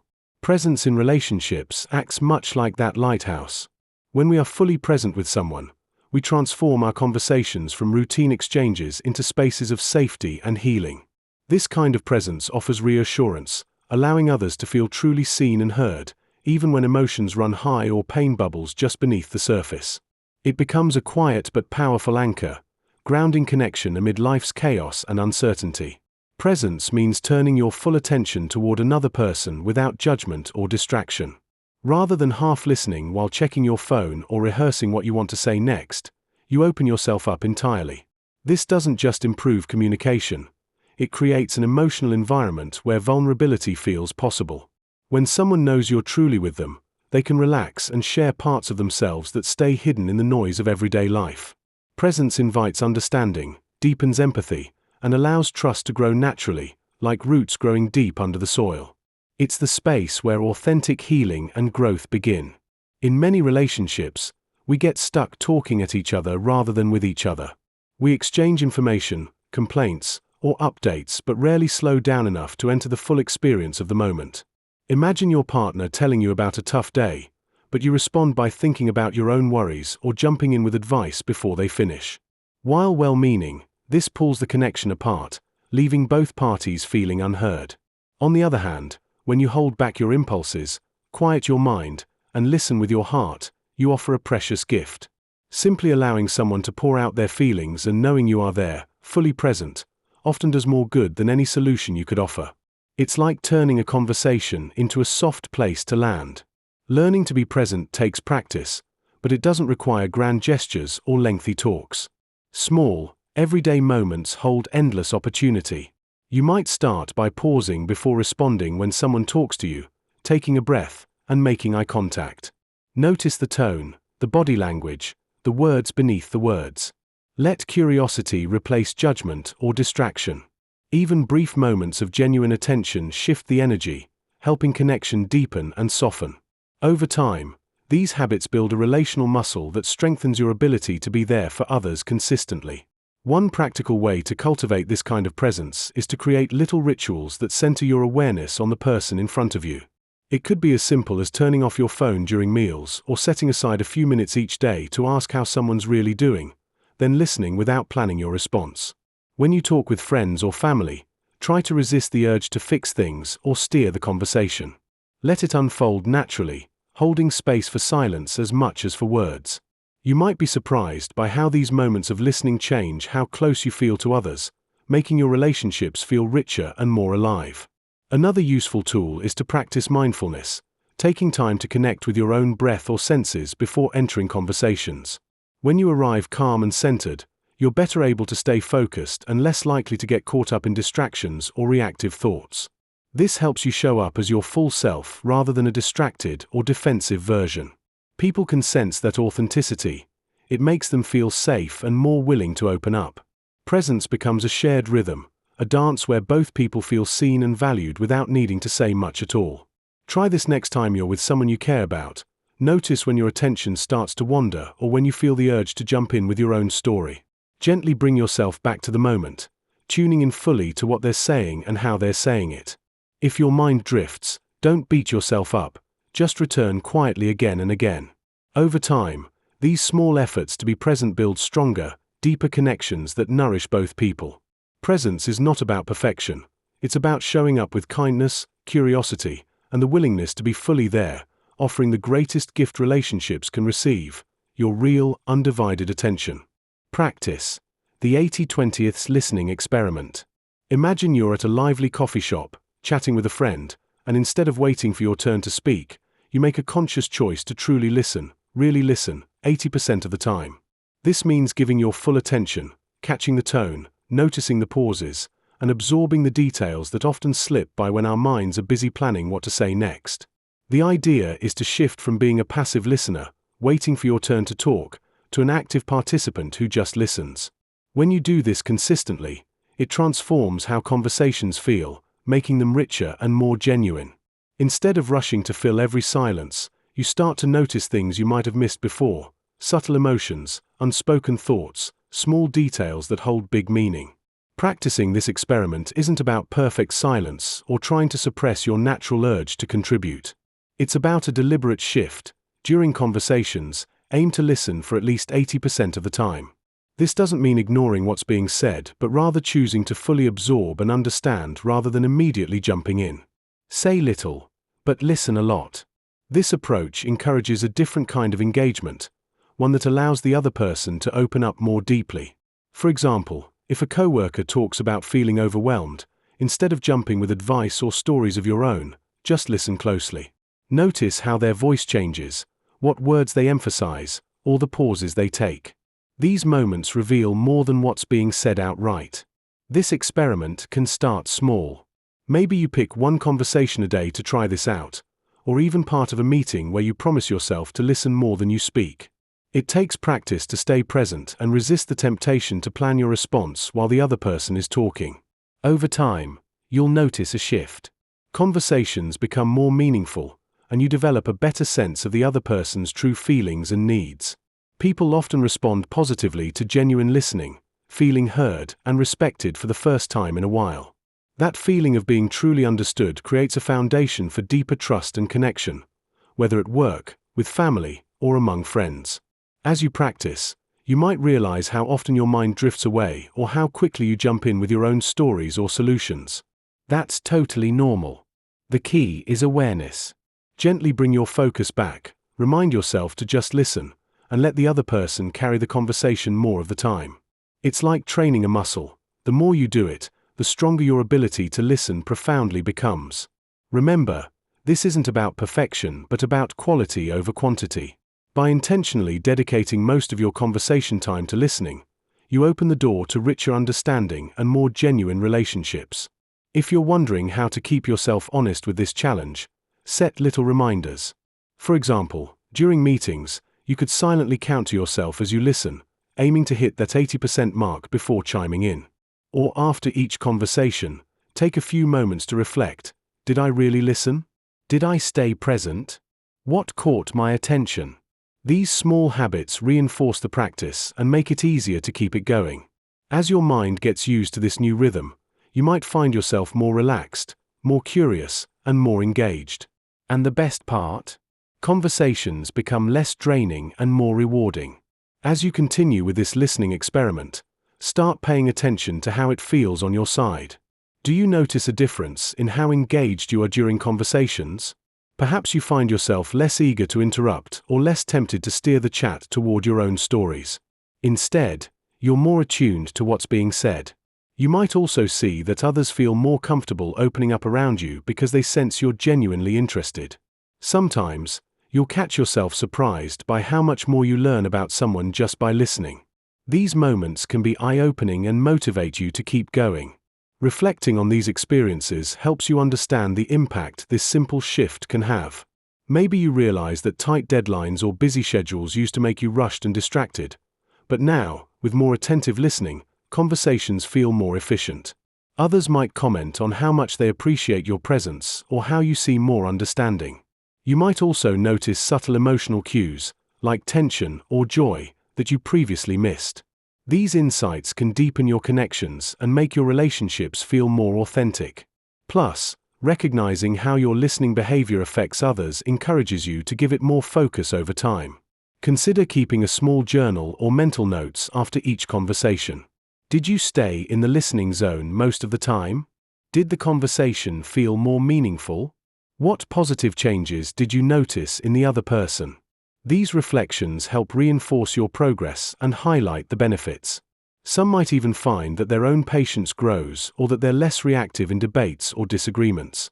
Seeing tangible results in how you relate to others keeps the motivation high and invites you to incorporate this practice into daily life more naturally. Think about the moments when listening deeply has changed the course of a discussion or helped you understand someone's true concern. Notice these small but powerful shifts. Over time, with consistent practice, this 80/20 listening experiment becomes less of an experiment and more of a natural way to connect. It's not about perfect silence or scoring points on being a good listener, but about making a real effort to put away distractions and genuinely tune in. The more often you do this, the more effortless it becomes.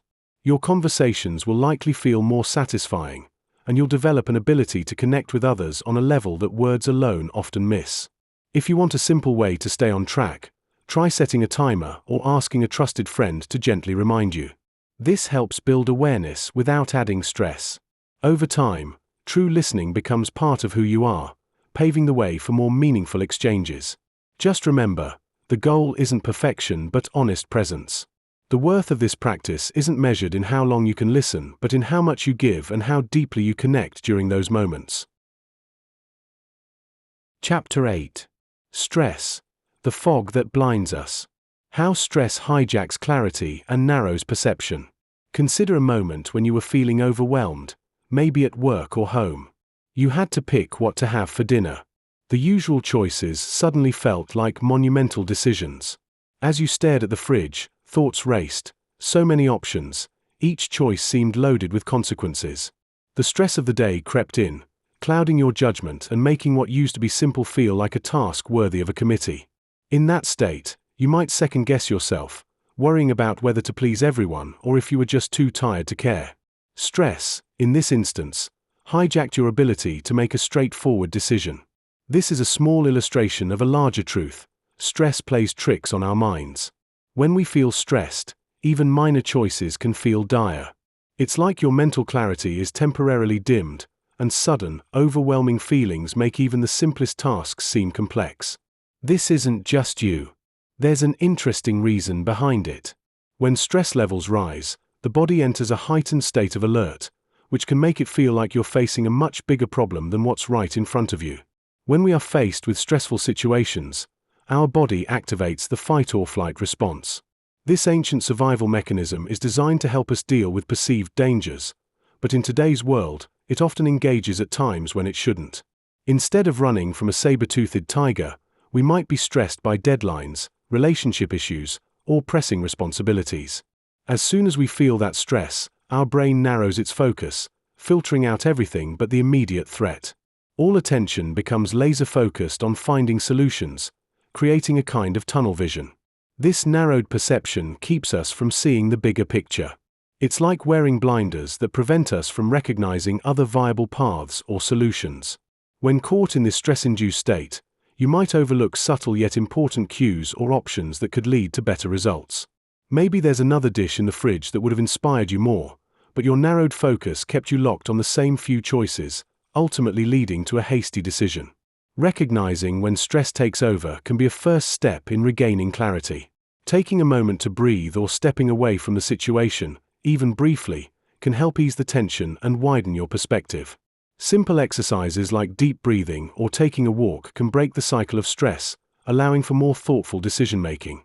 Fostering an awareness of when stress is hijacking your mind can empower you to reclaim your perspective and regain your ability to make informed, confident choices. Next time stress creeps in, remember to pause and reset your mind, giving yourself space to see beyond the immediate pressure. Mindful microbreaks for instant reset. Imagine your mind as a computer screen cluttered with dozens of open tabs, each tab vying for attention, making it hard to focus on the task right in front of you. That's how our brains often feel during busy days filled with back-to-back meetings, endless emails, or overwhelming to-do lists. When mental fog settles in, even the simplest task can feel like trudging through mud. This is where mindful microbreaks come in, acting like a gentle refresh button. They don't need to be long or complicated. Just a few moments of conscious pause can cut through the noise, allowing your brain to reset and regain clarity. These tiny moments of awareness serve as a mental breath of fresh air, helping to clear out the fog that clouds your thinking and refuel your focus. Taking a mindful microbreak means stepping away from your work just enough to notice your breath, your body, or the environment around you without judgment. It's about anchoring your attention in the present, rather than letting your mind wander to all the tasks ahead or replay yesterday's worries. Even when life feels chaotic, these short resets create small islands of calm that help you reconnect with your sense of purpose and calm. Many people underestimate the power of this brief pause, but in reality, just 30 seconds of mindfulness can make a noticeable difference in your mood and mental sharpness. These short moments can be especially effective when you start to feel overwhelmed or distracted, breaking the cycle of stress and giving your brain a chance to recover before moving forward. During a busy afternoon, for example, you might catch yourself staring blankly at your screen or mindlessly scrolling through your phone. This often happens because your brain is overloaded, struggling to juggle too many thoughts at once. Instead of pushing through the fog, pause for a mindful microbreak. Close your eyes if you can, take a deep breath, and simply notice how it feels to breathe in and out. Let your shoulders drop, feel the weight of your body on the chair, or listen to the sounds around you. These tiny pauses help pull your attention away from stress and back to a calmer, more grounded state, without needing to block off large chunks of time from your day. You don't have to overhaul your day or dedicate half an hour for meditation to enjoy the benefits of mindful microbreaks. One simple way to practice them is to use the natural pauses in your day, waiting in line, sitting in traffic, or even brushing your teeth, as an invitation to come back to the present. Instead of scrolling on your phone during these moments, try to bring your full attention to a small, sensory detail. Notice the texture of the toothbrush against your teeth, the rhythm of cars passing by, or the sensation of your feet touching the ground. These tiny acts of awareness keep your mind from wandering into worry and refresh your focus without interrupting your schedule. Another handy technique is to check in with your body whenever you feel tension creeping up. It might be a tight jaw, clenched fists, or a stiff neck. Take a moment to soften those areas. You could roll your shoulders back slowly or stretch your arms overhead to release scald-up tension. These small body movements don't just relieve physical stress, they signal your brain to switch gears and reset emotionally too. Pairing physical awareness with mindful breathing amplifies the effect and helps you come back to clarity faster. The key is to keep these actions short and gentle, so they feel like refreshing pit stops rather than added tasks. If you want something even more straightforward, try the 5-finger breathing exercise. Place one hand in front of you, and with the index finger of your other hand, slowly trace the outline of your fingers while breathing in and out. Inhale as you go up a finger, and exhale as you go down. This simple rhythm can calm your nervous system and anchor your mind without requiring any special setting.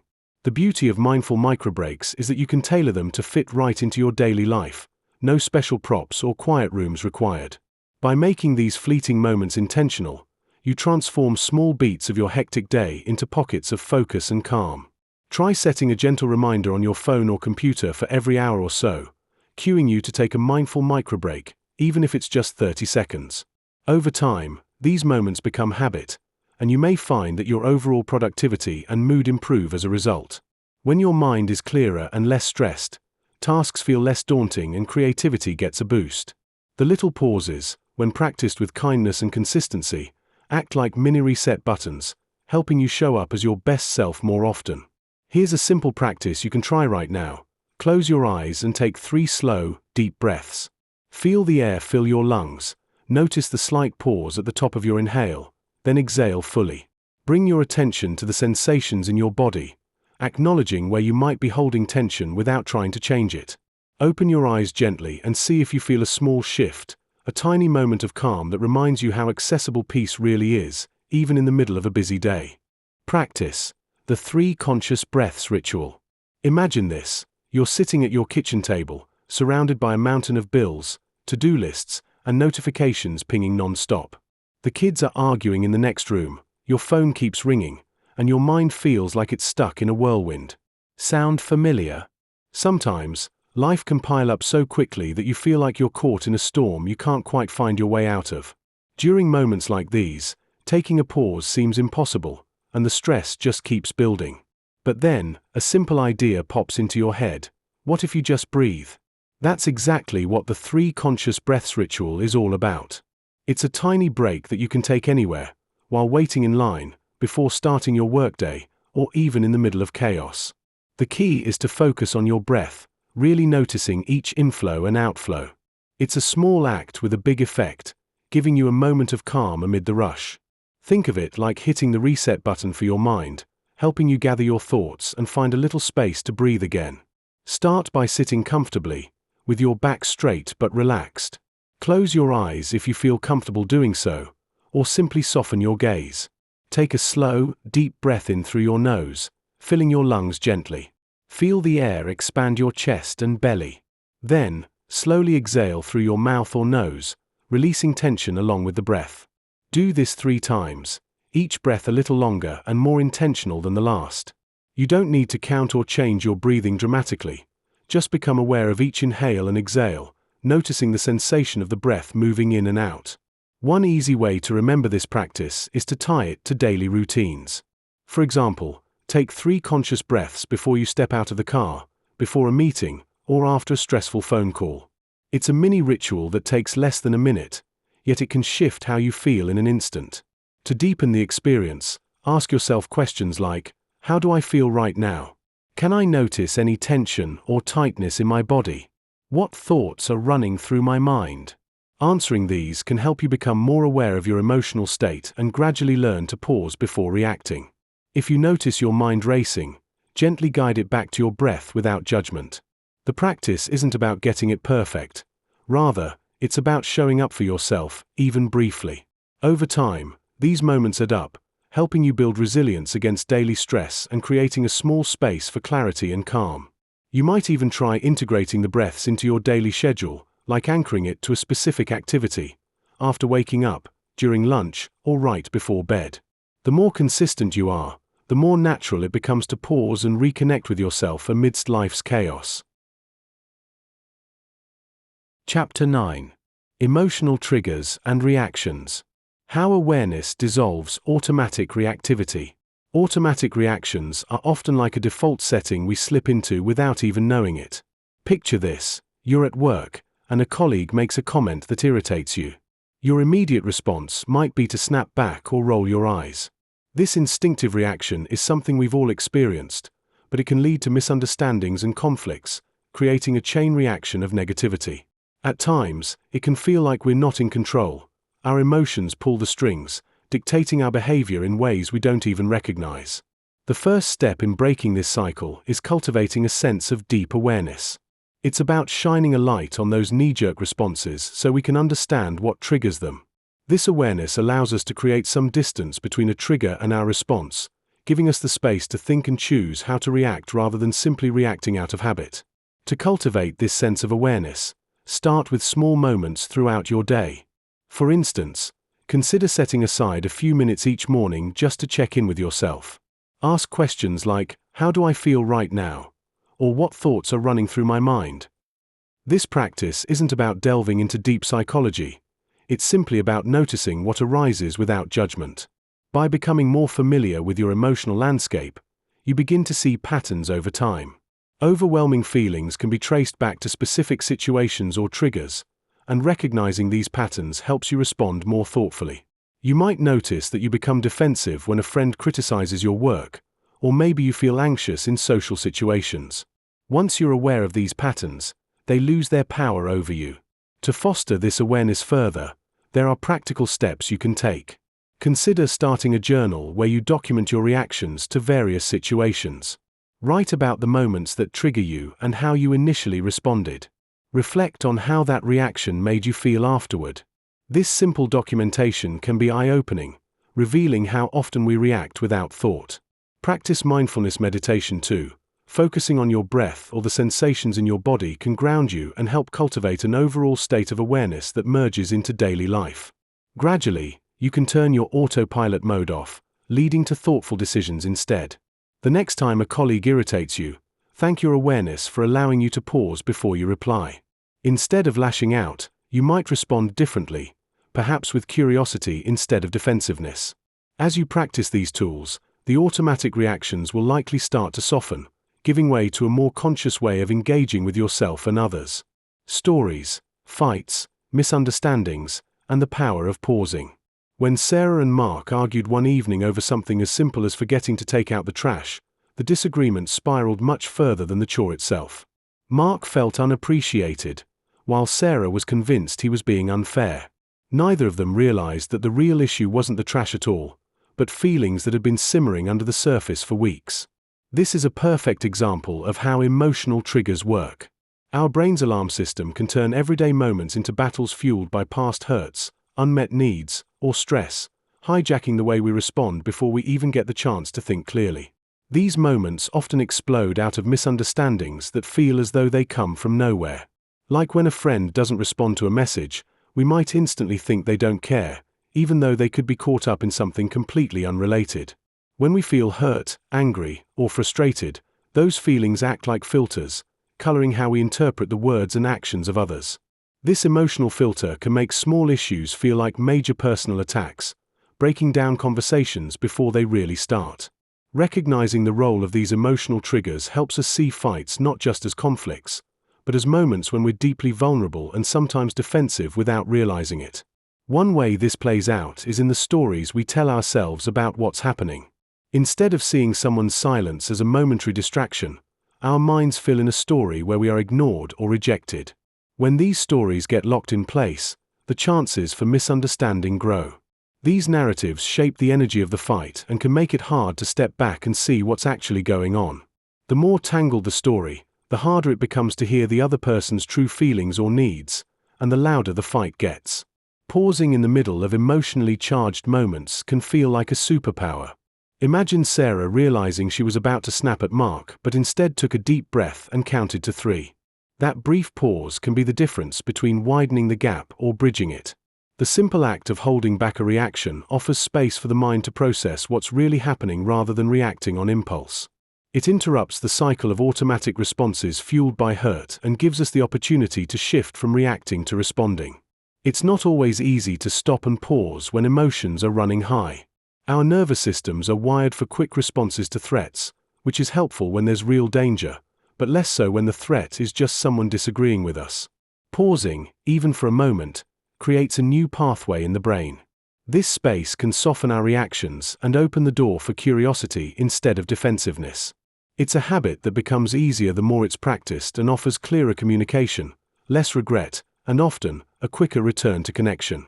To cultivate this habit, you can start with something as simple as becoming aware of physical sensations that signal rising emotions, like tightness in your chest or quickening breath. When you notice these signs, try to slow down your breathing or briefly step away if possible. Another way is to ask yourself, what am I really feeling right now? Or what do I need in this moment? These questions encourage you to move beneath the surface reaction and tune into deeper emotions or unmet needs. Over time, pausing can shift how fights unfold, turning them from battles into chances for understanding. When we habitually pause before responding, the tone of conversations changes. Instead of words launched like arrows, they become invitations to dialogue. This tiny break also allows the other person to notice the shift, which calms the whole atmosphere. Conflicts don't disappear overnight, but the power of pausing offers a chance to rewrite old patterns of misunderstanding and hurt. It gives room for compassion, not just towards others but ourselves, too, reminding us that everyone is carrying their own stories and triggers in every fight. One useful exercise is to practice pausing during everyday moments, not just conflicts. Whether it's waiting before answering an email that stirs frustration or taking a breath before reacting to a surprising comment, these smaller moments train your mind to meet bigger emotional storms with calm. This gentle pause doesn't mean avoiding the problem. It means showing up more fully, with a clearer mind and softer heart. The real power lies in learning that sometimes, the best response is no immediate response at all. Practice, name it to tame it reflection tool. Imagine you're walking through a dense forest and suddenly hear a rustling nearby. Your first instinct might be to feel fear or curiosity. When you identify that feeling as fear, it becomes clearer what you're experiencing. Labeling emotions works much the same way. Instead of being overwhelmed by an unnameable wave of feelings, giving those feelings a name helps you understand what's happening inside. It's like turning on a light in a dark room. Suddenly, everything becomes easier to see and manage. When we can name what we're feeling, we create space for choice instead of being caught up in a whirlwind of vague emotions. This process of naming emotions also offers a kind of clarity that makes reactions less automatic. Think of emotions as signals from your body, and when you label them, you're essentially decoding a message. For example, if you feel anger bubbling up, naming it as frustration or disappointment helps you understand its source. That understanding can prevent you from reacting impulsively or saying something you'd regret. Instead, you gain a sense of control because you're no longer a passive passenger on the emotional roller coaster. Your awareness becomes the steering wheel, guiding your choices instead of leaving you at the mercy of unpredictable feelings. Being able to identify emotions also improves relationships. When you're able to honestly say, "I'm feeling overwhelmed," or "I'm sad," it opens the door for others to understand you better. It's like giving someone a window into your experience, which encourages compassion and support. As you practice naming, you start noticing that emotions are tempests that pass. The more you do it, the easier it becomes to see feelings as passing visitors, rather than permanent fixtures. This perspective can help diffuse intense reactions and foster a calmer, clearer mind. Now, how do you get better at this? It's simple but powerful. Take moments throughout your day to reflect on what you're feeling and give it a name. When you notice yourself feeling tense, annoyed, or anxious, pause for a second. Ask yourself, what am I really feeling right now? Maybe you discover it's frustration because things didn't go as planned, or maybe it's sadness from an unmet expectation. The act of putting a label on your emotions does two things. First, it acknowledges what's happening inside. Second, it creates a boundary that separates your feelings from your identity. You're not just angry or upset, you're experiencing anger or sadness temporarily. In real life, this can look like noticing your chest tightening during a conversation and thinking, I'm feeling defensive. Once you've identified the feeling, try to sit with it instead of pushing it away. Ask yourself questions like, where do I feel this in my body? Or what triggered this emotion? Sometimes, simply saying, I'm feeling nervous right before a presentation can create enough space to breathe and settle those nerves. The more you practice, the more natural this becomes, and soon you'll start recognizing feelings as they arise, giving you the ability to handle them with more patience and clarity. Another tip is to keep a small journal or mental note about your emotional patterns. For a few days, note moments when your feelings spike and what you called them.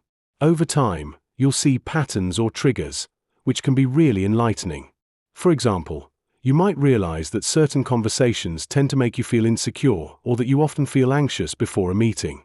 Recognizing these patterns makes it easier to prepare and respond thoughtfully rather than react impulsively. Remember, this isn't about becoming perfect at labeling emotions overnight, but about building awareness over time so your reactions feel less automatic and more intentional. Practicing name it to tame it in everyday life can be as simple as pausing in the middle of a stressful moment and asking yourself what you're truly experiencing. Give that feeling a name, breathe, and then decide what to do next. This tiny act of acknowledgement often reduces the intensity of the emotion and makes handling it easier. It can also open your eyes to underlying needs, like seeking reassurance or needing to step back from a situation. The real trick is consistency. The more you practice, the more natural it will feel to recognize and name feelings as they come, transforming emotional chaos into a clear, manageable landscape. A helpful approach is to develop your own set of emotion words or phrases. For example, instead of just angry, you might get more specific with resentful, irritated, or hurt. Over time, these nuances deepen your understanding, making it easier to address what's really going on inside. Practical exercises include taking a mindful moment during a difficult situation and silently naming your feelings, or sharing with a trusted friend what you're experiencing. As you do this regularly, you'll start noticing that feelings lose some of their power, and you'll feel more equipped to handle life's ups and downs with a calm, clear mind. Chapter 10. The Illusion of Someday. Waiting for life to begin later. Many people find themselves trapped in a cycle of waiting for the right moment to start living. They often say, someday I'll eat healthier, someday I'll travel, or someday I'll take that class I've always wanted to. This idea of delaying life until a mythical someday can feel comforting, as if there's a perfectly timed moment just around the corner. But here's the catch: that moment may never come. Instead of focusing on when we will start truly living, we should recognize that each day presents us with countless opportunities. Consider how waiting can rob us of joy. Wanting to be happier, healthier, or more fulfilled is natural, but postponing these desires means closing the door on the present. Often, we might convince ourselves that we need to reach a certain milestone before we can start enjoying life fully. Life becomes a never-ending list of conditions we set for ourselves. Imagine a woman who dreams of traveling the world but keeps putting it off for various reasons like saving enough money or waiting for the perfect travel buddy. It's easy to fall into the trap of thinking that life will only be rich with experiences later. Meanwhile, she misses out on local adventures and spontaneous road trips with friends because she's waiting for that ideal moment. What if she redefined travel as anything outside her daily routine? Life isn't merely a sequence of major events. It also thrives in the smaller moments that get overlooked in favor of future plans. By recognizing this, we can break free from the chains of someday. Shift your mindset from waiting for life to happen to cherishing what already exists.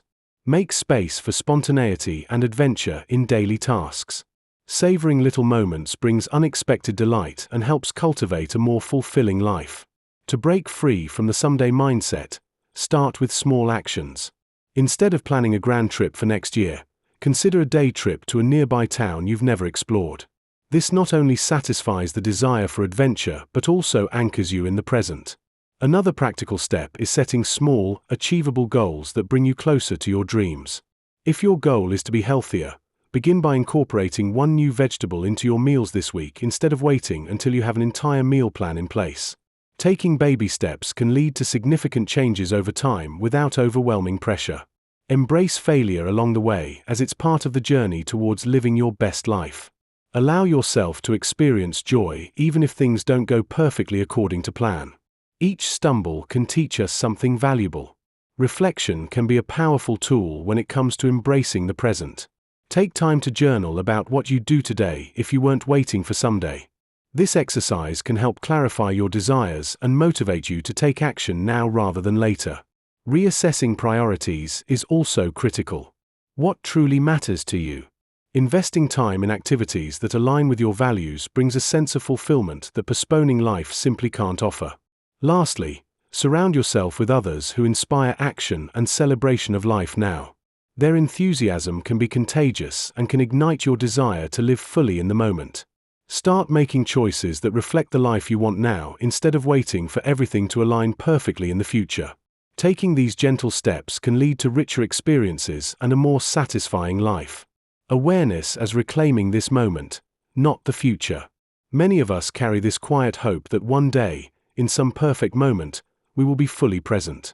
It feels like a prize waiting somewhere down the road, maybe after we finish a big project, when life settles down, or once we've fixed a few things that seem to pull our attention away. We tell ourselves that someday we will experience life without distractions or worries. The irony is that while we wait for that ultimate moment of clarity, the present slips quietly by. It's like chasing a shadow. We reach for it but never quite catch it. This postponement is more common than we realize. It's tempting to believe that awareness is something to earn or unlock later when conditions are just right. Our minds become rehearsals for the future, rehearsing how we'll finally relax, feel calm, or appreciate life's details. Sound familiar? When we focus on this imaginary future, we miss out on the actual, raw reality happening right now, whether it's the warmth of sunlight on our skin, the rhythm of our breath, or the simple taste of a cup of tea. It turns awareness into a goal instead of something we can practice immediately. This makes presence feel like a fleeting visitor that arrives only on rare occasions, rather than a habit we can develop and nurture each day. People often think that being aware means shutting out everything else, like isolating themselves from distractions or emotions before they can truly focus.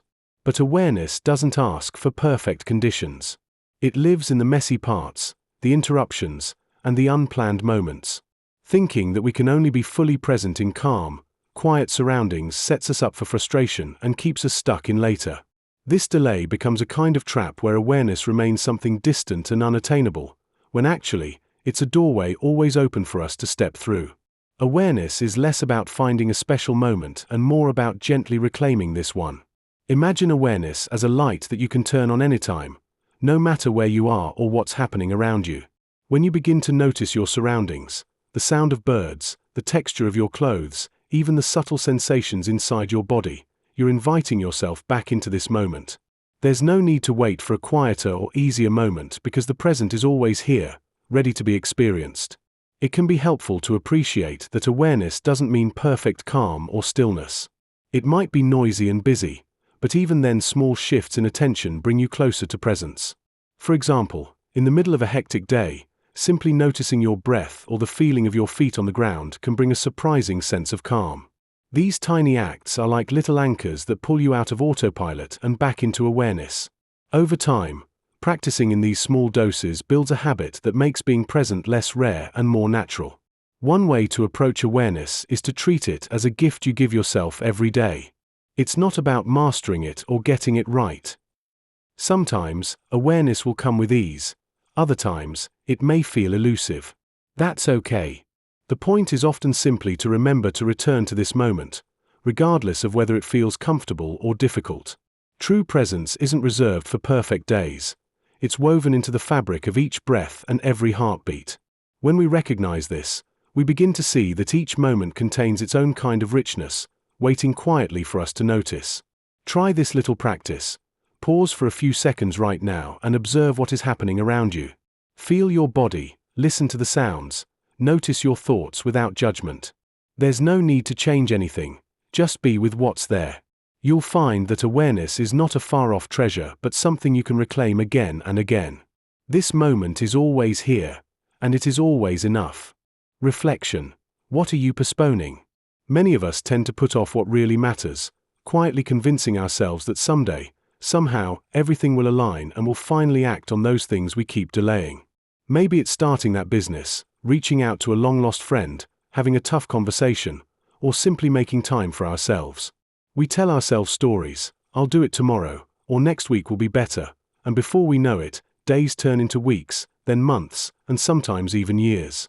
This myth of someday becomes a comfortable hiding spot, a way to avoid the discomfort of change or fear of failure, but it also keeps us stuck, living in what could have been instead of what can still be. This pattern of postponing often feels harmless at first. Maybe it's just a small, manageable delay, like skipping the gym for one more day or waiting to tackle that big project. But over time, the weight of all those not now moments adds up. The courage to face those tasks or feelings often shrinks, replaced by the comfort of avoidance. What are you avoiding? Is it a conversation that might clear the air? A dream that feels too big or too risky? Recognizing what's behind those delays is the first step. Sometimes, it's fear of failure. Other times, it's a feeling of being overwhelmed or unsure where to start. Whatever it is, it's worth asking yourself, what am I really postponing, and why? To get honest with yourself, try to think of the last thing you told someone you'd do someday. Maybe you promised to start a new hobby, fix something around the house, or reach out to someone you care about. Now, ask, why haven't I done this yet? Sometimes, common reasons include feeling overwhelmed, lacking confidence, or simply not knowing how to begin. Other times, it's about comfort, staying in familiar routines, avoiding discomfort, or clinging to the safety of not knowing the outcome. But here's the truth, nothing changes unless you take a step. Recognizing what's been pushed aside is like turning on a light in a shadowy room. It's not about fixing everything overnight but about acknowledging what's there. That awareness sparks the small, brave acts that can set things in motion. Taking steps to address what you've been postponing doesn't need to be complicated. Start small. If you've been putting off a difficult conversation, maybe write down what you want to say or imagine the conversation once in your mind. If it's a project you've avoided starting, break it into tiny, doable chunks, just 5 minutes today, then a little more tomorrow. Reflect on what's making you delay. Are you afraid of failing? Or maybe it's just easier to ignore than face those feelings. Sometimes, simply naming what's holding you back breaks its power. Make a list of what you've delayed recently, big or small, and next to each, jot down a tiny first step you could take today. The goal isn't perfection but movement. Even a small effort can build momentum and change how you see the things you've been avoiding. Remember, the things we postpone often aren't as scary as they seem in our minds.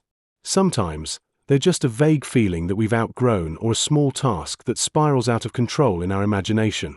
Asking yourself reflective questions, like what's the worst that can really happen if I do this? Or what do I stand to gain? Can help shift your perspective. You don't have to go from zero to hero overnight. Just hold a gentle curiosity about what's been left undone and give yourself permission to start small. The real change happens when you realize that someday is now and that you don't have to wait for perfect conditions to begin living the life you want to lead. Often, the hardest part is simply deciding to stop waiting and start doing. Chapter 11. Awareness as Self-Compassion. Seeing yourself clearly without judgment. Imagine entering a dark room where you can't quite see anything. Just as you start to find your way, you realize that a gentle light can help reveal all the hidden corners, allowing you to navigate with ease. This is similar to seeing yourself clearly without judgment. When you shine a light on your thoughts and feelings with kindness and curiosity, you uncover the full picture of who you are. Every part deserves acknowledgement and acceptance, even those we often want to hide. Instead of avoiding the not-so-great aspects or dwelling on mistakes, try accepting them as part of your unique journey. It is in this gentle illumination that self-discovery becomes possible. Think of moments when you feel inadequate or critical of yourself.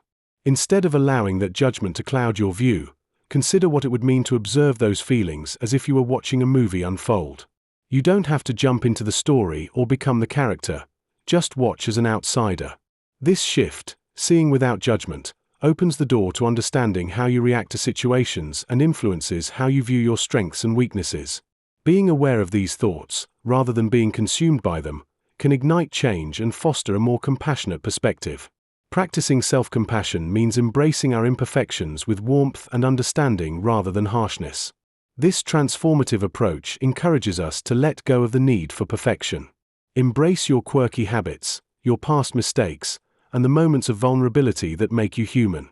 By recognizing that everyone has flaws, you cultivate a sense of belonging within yourself and help alleviate the disconnect many feel when they compare themselves to others. When you find yourself grappling with feelings of inadequacy, pause for a moment. Ask yourself how you would treat a friend facing the same struggles. More often than not, we offer patience and kindness to loved ones while we tend to be much harsher with ourselves. Practicing self-compassion can begin with simple steps: speaking to yourself kindly, acknowledging your feelings without judgment, and reminding yourself that it's okay to be a work in progress. Instead of demanding perfection, try asking yourself, "What do I need right now?" and respond with the same care you would give someone you cherish. Reflection can also play a crucial role in this journey. Set aside a few minutes each day for journaling. Write down your thoughts and feelings without judgment. Don't worry about grammar or structure, just let your ideas flow. This practice not only provides an outlet for exploration but can reveal underlying patterns in how you see yourself. Over time, you may notice a shift in your perspective and find yourself approaching your imperfections with a sense of acceptance rather than criticism. Remember, acknowledging who you are with compassion doesn't mean ignoring areas for growth. It's about recognizing your humanity in the process. Engage in conversations about your experiences. Share your stories with friends or family. This openness fosters connection and can help break the cycle of judgment, allowing you to view yourself and others more compassionately. As you cultivate this practice, consider it a journey, one where each step you take in self-acceptance is a win worth celebrating. In moments of struggle, remind yourself that clear sight starts from within. Take a deep breath, close your eyes, and envision shining that gentle light on yourself. Look for kindness. Look for curiosity. Light enables you to see beauty in the shadows, giving you insight into who you are. Embrace this process and keep the light burning. It will guide you toward a truer and more loving relationship with yourself. Why presence nurtures kindness toward self. Imagine sitting quietly in a garden, watching a flower bloom. You don't rush it or wish it would hurry up. You simply observe it unfolding at its own pace. Being present with ourselves works in a similar way. When we pause and really notice what's happening inside, without judgment or distraction, we create space for kindness to arise naturally.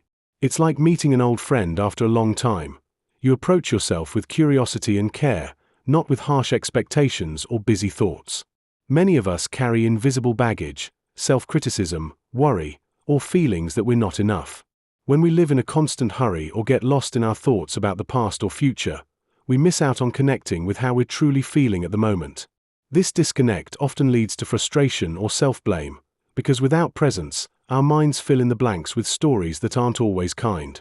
By turning our attention inward gently and attentively, it becomes easier to notice these unkind thoughts and treat them more like passing clouds than facts. Being present doesn't mean we have to fix everything right away or demand perfection from ourselves. It's more about offering a quiet welcome to whatever is there, joy, sadness, confusion, or calm, and recognizing our own humanity in the process. When we approach ourselves with this steady, open presence, kindness follows as an organic response.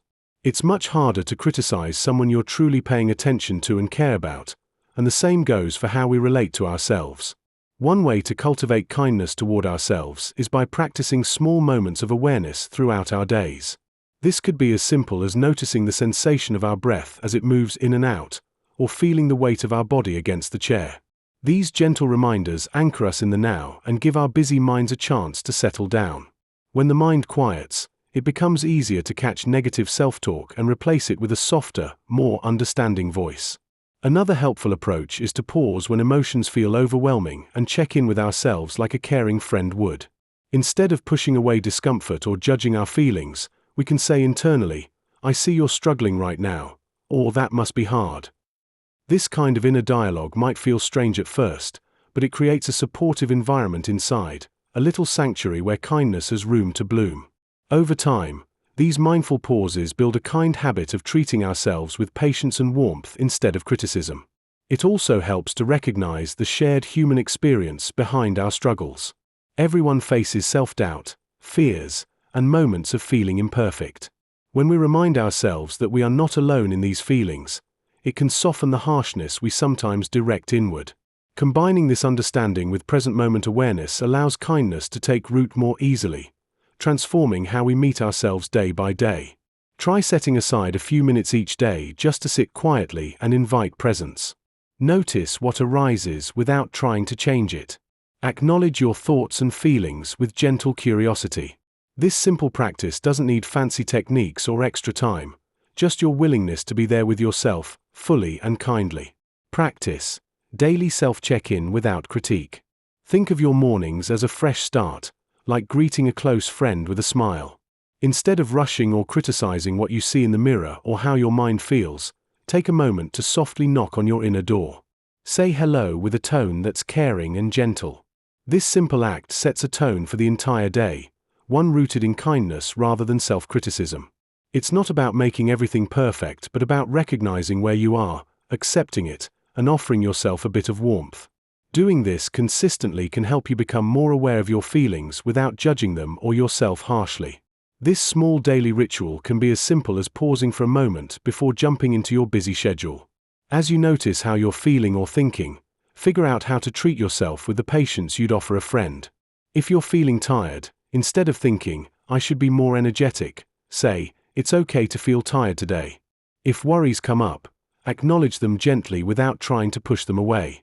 Over time, this routine turns into a caring conversation with yourself, helping you build a supportive inner voice that becomes a natural part of your life. Imagine sitting down with someone you trust deeply, a wise friend who's always there to listen without judgment. That's the kind of voice you want to start developing inside your mind. When you check in with yourself, don't try to change what you find or label it as good or bad. Instead, just notice what's happening inside. If you're feeling anxious, acknowledge it. If you're happy, let that feeling be there, too. The goal is to observe, not to fix or judge. This simple act of noticing creates space between your thoughts and your reaction, gradually cultivating a calmer, more understanding inner narrative. For example, during your day, take a moment to pause and ask yourself, "What am I feeling right now?" You might say, "I feel a bit overwhelmed," or "I'm frustrated about something," and then gently respond, "That's okay. It's part of being human." By doing this regularly, you start to build a friendly, supportive dialogue inside. Think of it as talking to a wise, caring friend who never criticizes but offers gentle understanding and reassurance. This practice doesn't need to take long, just a minute or two can make a difference. Over time, your inner voice will become more nurturing and less self-critical, making it easier to face challenges with kindness rather than judgment. To make it more practical, you can set a reminder on your phone or use a specific cue, like taking a sip of water or closing your eyes, to prompt this check-in. With consistent practice, this simple habit can become second nature, helping you stay connected with feelings and thoughts without getting caught up in them. Remember, this isn't about fixing yourself, but about becoming a loving observer of your inner world. It's a gentle way to remind yourself that you're not alone, even in moments of stress or doubt. Chapter 12. Nature, the original teacher. The grounding, calming power of natural awareness. Imagine a day spent walking barefoot in a quiet forest, feeling the earth beneath your feet and noticing the gentle sounds of leaves and birds. This experience encapsulates how nature anchors us in the present moment, drawing our attention away from the clutter of daily life. It invites us to soak in the tranquility that surrounds us. The soft touch of grass and the coolness of the earth remind us that we are part of something much bigger than ourselves. In this state of awareness, worries feel lighter, and the weight of everyday responsibilities begins to lift. Being present in such a setting stirs the senses and fosters a deep sense of connection with the world around us. By immersing ourselves in natural awareness through simple practices like mindful walks or observing a plant, we can tap into the calming and grounding power that nature offers. Consider taking a stroll in a nearby park or even your backyard, paying attention to the sights, sounds, and smells that fill the air. Notice the details, how the sunlight filters through the leaves or how the wind rustles the branches. This isn't just a walk, it's an opportunity to center ourselves amidst the chaos of life. Taking a moment to appreciate the beauty in a single flower or leaf can create a moment of peace, allowing us to reset our minds and emotions. Nature has a unique way of reminding us to slow down and breathe, transforming a seemingly ordinary moment into a mindful experience. To integrate this natural awareness into daily life, try setting aside a few minutes each day for these mindful practices. You could designate a specific time to step outside, take a few deep breaths, and genuinely notice your surroundings. Perhaps bring a journal to jot down your reflections afterward. Engaging with nature, even in small doses, offers extensive benefits. This approach is about creating moments of calm and clarity that can support emotional well-being. Reflect on how even brief encounters with nature can ground you, helping cultivate a sense of balance and peace amidst life's constant ebb and flow. How observing a tree or a river resets our nervous system. When you stop for a moment and simply look at a tree or watch a river flowing, you're stepping into a world governed by calm, steady rhythms in nature. The branches sway gently with the breeze, leaves rustling softly, while a river moves with a constant, soothing flow. These natural movements create a kind of quiet pattern, a steady pulse that contrasts with the rush and noise of everyday life. Our brains recognize this rhythm and respond by dialing down the flood of busy thoughts, creating room for peace and calm. It's like nature is speaking a language our nervous system understands, inviting it to slow down and take a breath. By tuning into these simple scenes, your mind finds a slow and gentle rush that clears out mental clutter. The steady rustling of leaves or the gentle babbling of water helps to soften the constant hum of demands and worries inside us. Your heart rate can slow, breathing deepens, and muscles stop holding tension without you even needing to try. This isn't just poetic. Science shows that our nervous system and brainwaves shift towards a more relaxed and restful state when connected to patterns in nature. You don't have to sit under the tree or dip your toes in the water to feel this. Just watching can be enough to reboot your body's stress response. Think of it like standing by an old friend who listens without judgment and whispers reminders that everything will be okay. The natural world invites your nervous system into a softer mode where it doesn't need to be alert for danger or problems. The regular rhythm of a tree's leaves moving or river's endless flow gives your brain a chance to pause, regroup, and find balance again. These moments are tiny gifts, free and available to anyone willing to slow down and notice them. When you watch a tree or a river with full attention, without rushing or multitasking, this simple act becomes a calming practice. Mindful observation means letting go of distracting thoughts and being present with what your eyes and ears pick up right now. It can be as easy as noticing the way sunlight filters through leaves, the different greens in the bark, or the sound of water gently splashing over stones. This focused attention stirs a powerful response in the nervous system, activating the parasympathetic branch, a part that helps your body rest, digest, and heal. This gentle reset brings a natural sense of tranquility that can ripple through your whole day. People often find that after spending quiet moments with nature, their minds feel clearer, anxiety feels quieter, and creativity returns. Even a few minutes of mindful watching are enough to interrupt feelings of overwhelm or stress, creating space for better decisions and more ease in daily life. It's not about escaping or ignoring responsibilities. Instead, it's about refreshing the internal system that handles stress so you can face life with steadier hands and calmer breath. You don't have to be in a wild forest or beside a pristine river to feel these effects either. City trees, a small garden stream, or a park pond can provide similar grounding rhythms. The key is intention and openness to noticing the small details that tell the story of life unfolding right in front of you. When you pay attention this way, nature helps you shift out of the fight-or-flight mode and into a restful state that supports health and emotional balance. This practice can become a simple and reliable tool whenever your nervous system feels overloaded. Try this next time your mind feels tangled or your body tight. Find a tree or a spot by water, even if it's just a fountain, and spend a few minutes watching without doing anything else. Notice how your body responds, the softness in your shoulders, the steadiness of your breath, or the quieting of mental chatter. These moments of connection might be small, but their effects on your nervous system can be profound, reminding you that calm is always nearby, waiting in the slow dance of leaves or the gentle song of flowing water. Practice. 5 senses walk. Imagine stepping outside into your yard, a park, or even a quiet street, and deliberately tuning into each of your senses. As you walk, let your feet feel the ground under you, perhaps the roughness of a tree bark, the coolness of the pavement, or the softness of a grassy patch. Notice the air brushing past your skin, warm or cool, and how it carries different scents with it. Pay attention to what you see around you, the colors of leaves, the shapes of clouds, or the movement of passing cars and animals. At each step, bring your focus to what you're experiencing through your senses, making each moment a little more alive and real. This simple walk becomes a kind of meditation when you actively listen, smell, see, touch, and even taste what's nearby.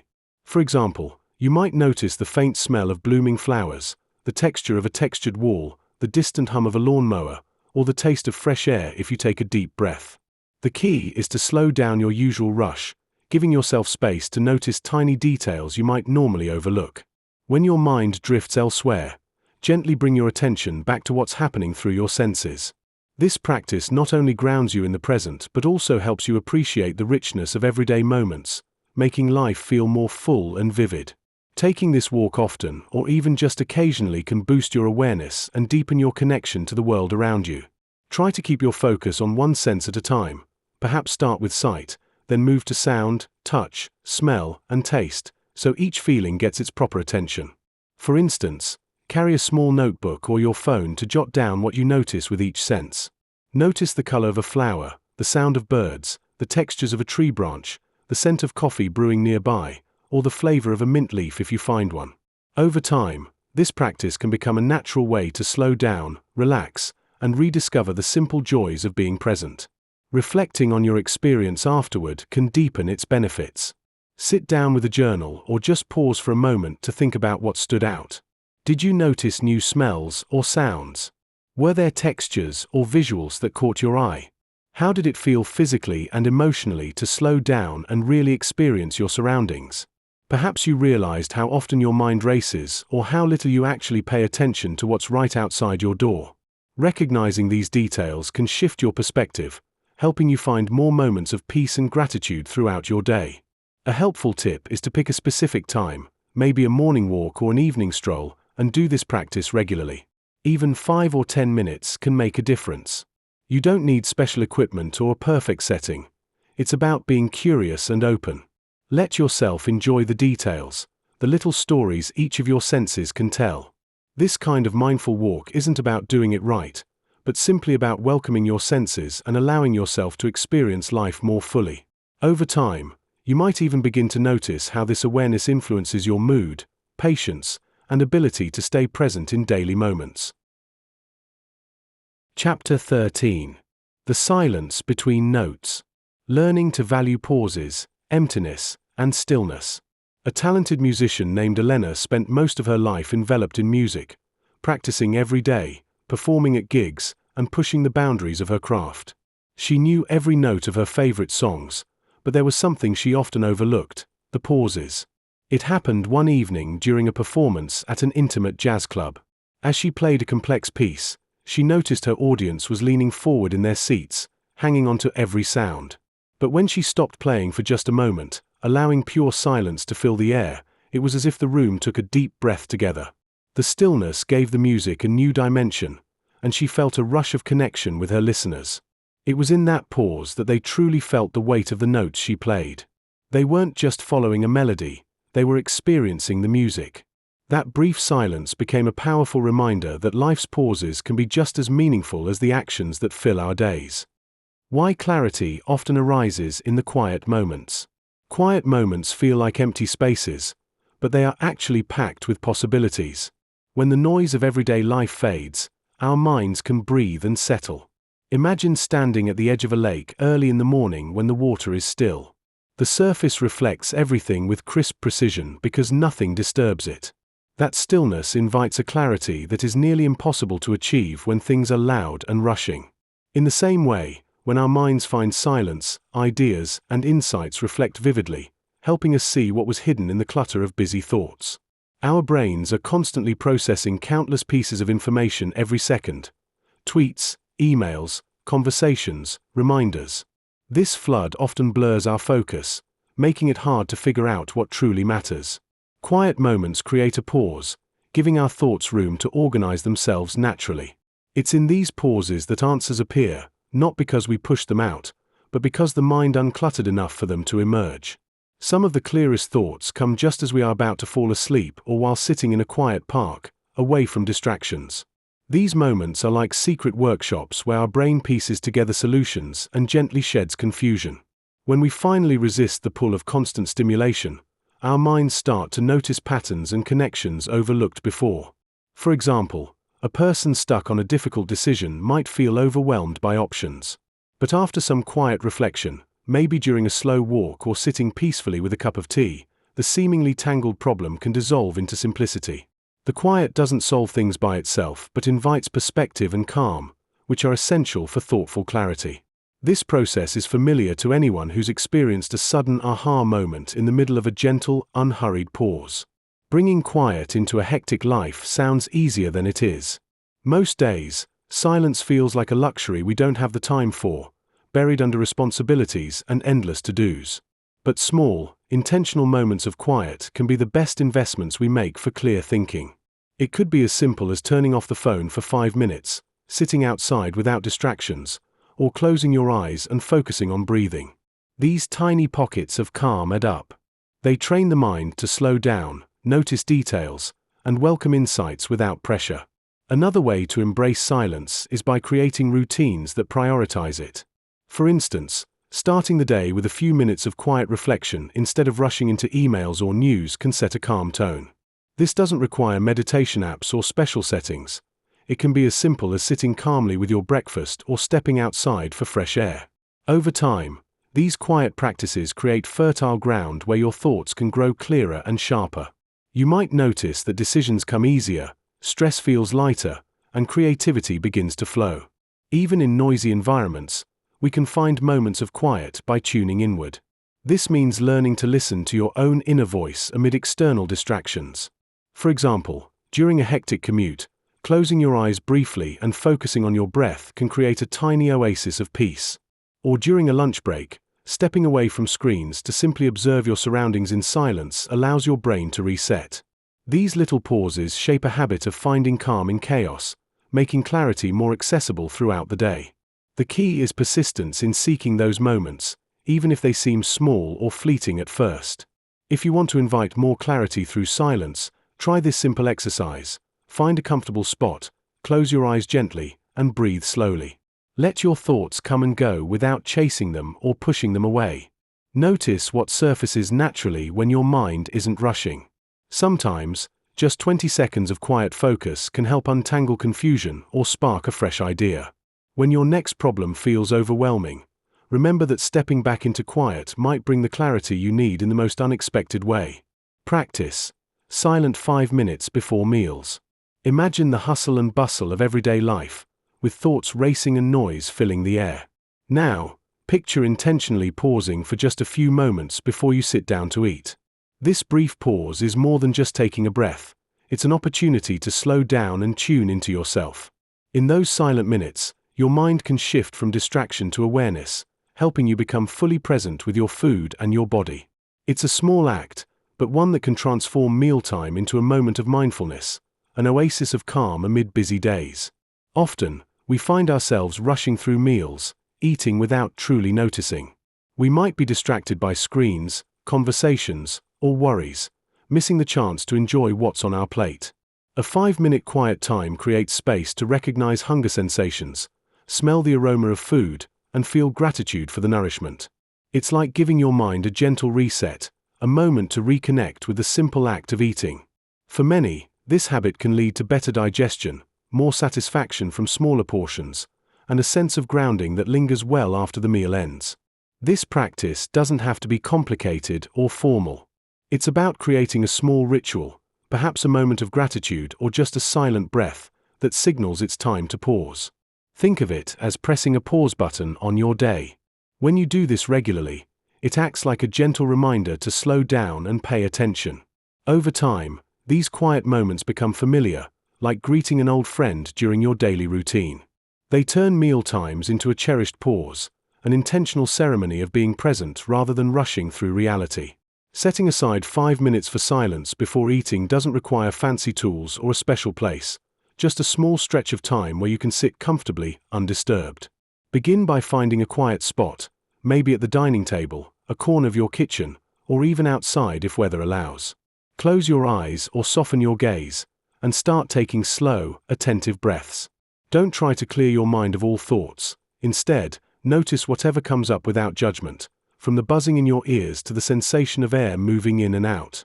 This is a perfect chance to tune into your body. Notice any feelings of hunger, tension, or relaxation. Observe the smells around you, perhaps the aroma from the food you're about to eat or the fresh air. You might silently express gratitude for your meal or the effort that went into preparing it. Allow yourself to stay in this moment, simply being aware rather than rushing to the next task. When 5 minutes pass, gently open your eyes and prepare to sit down for your meal, carrying that sense of presence with you. Reflect on how that quiet time felt afterward. Did you notice anything different? Perhaps your mind felt calmer or your body more relaxed. Maybe you found yourself appreciating your food more or feeling less tempted to eat mindlessly. These reflections help reinforce the habit, making it easier to keep consistent. If you miss a day or two, simply reset and remind yourself that these moments aren't about perfection, they're about nurturing awareness gradually. The more you practice, the more natural these peaceful pauses will become, gently transforming your relationship with food and eating into a daily act of kindness and presence. Chapter 14. Awareness in Chaos. Staying present when life gets messy, traffic, conflict, deadlines. One evening, I found myself stuck in traffic, inching forward at a crawl, surrounded by a symphony of honking horns and flashing lights. My mind raced with thoughts of the meeting I was late for and the growing pile of tasks waiting on my desk. Each tick of the clock felt like a reminder of my mounting responsibilities, pulling my focus further away from the here and now. It was one of those chaotic moments when everything seemed overwhelming. The frustration bubbled inside me, and I could feel the tension creeping into my shoulders. Many of us have experienced similar situations, where the chaos of life, traffic jams, deadlines, or personal conflicts, makes it hard to stay grounded. When life feels messy and external pressures mount, it can be a true challenge to hold on to the present and not get swept away in anxiety. When faced with such turbulence, one useful strategy is to find simple ways to anchor yourself. Start with your breath. Taking a moment to inhale deeply, filling your lungs and counting to 4, can help create a pause, offering a chance to reset your thoughts and emotions. Then exhale slowly, letting go of that tension and irritation. Even in the most chaotic environments, this practice can serve as a lifeline. Try to extend your awareness beyond the immediate chaos. For instance, notice the colors of passing cars, the sound of a bird chirping, or the way the sky shifts as daylight fades. These moments of mindfulness aren't about ignoring the challenges, but about creating space to respond rather than react. Another helpful approach is to physically shift your environment, even if just slightly. If you're stuck in your car, adjust your seating position or roll down the window for fresh air. If you're at work, stand up, stretch, or take a short walk. Movement can serve as a signal to your mind that it's time to break a pattern of stress. You might also consider using positive affirmations quietly in your mind to redirect your thoughts. Simple phrases like "I am here" or "I can handle this" can help reinforce your ability to stay present amid life's ups and downs. In challenging moments, recognize that it's okay to feel overwhelmed. It's a natural human experience, and acknowledging these feelings is a step toward better management. Questions can be helpful too. Ask yourself what's within your control right now. Focus on those elements, and let go of what you cannot change in that moment. Whenever you feel caught up in life's messiness, remember that being present is a practice, not a perfection. Embrace the messy moments, and find clarity within them. To stay present when life gets messy, practice these tips regularly, and over time, they'll become second nature. One practical exercise is to pause during your day at least 3 times. Take a few moments to breathe, check in with your feelings, and ground yourself in the present. Life's messiness is inevitable, but you have the tools to navigate through it with greater ease. Embrace the chaos, knowing that staying present is a journey worth taking. Turning chaos into a training ground for presence. Picture yourself standing in the middle of a bustling marketplace. People call out from every direction, carts rattle on cobblestones, and the air is thick with the scent of spices, sweat, and fresh bread. Everything around you moves fast, loud, and unpredictable. Yet, despite the overwhelming noise and constant motion, you find yourself grounded. You feel your breath steady, your feet firmly on the ground, and your mind quiet enough to notice the details. The worn wood of a vendor's table, the warmth of the sun on your skin, the little laugh of a child weaving through the crowd. That moment, surrounded by chaos, becomes a moment of calm. It's not that the chaos stopped, it's that you stopped letting it pull you away from now. Chaos isn't an enemy, it's part of the natural rhythm of life. When things unravel or feel out of control, it's easy to tense up, try to escape, or lose ourselves in frustration and overwhelm. But what if the chaos could act like a mirror, reflecting where your attention really goes? When we accept chaos without resistance, it creates a unique space to practice presence, the kind that doesn't rely on quiet or perfect conditions. Instead, presence grows in the eye of the storm, in the unpredictability, in the noise that otherwise threatens to steal our calm. Embracing chaos means seeing it not as something to fix or avoid, but as an invitation.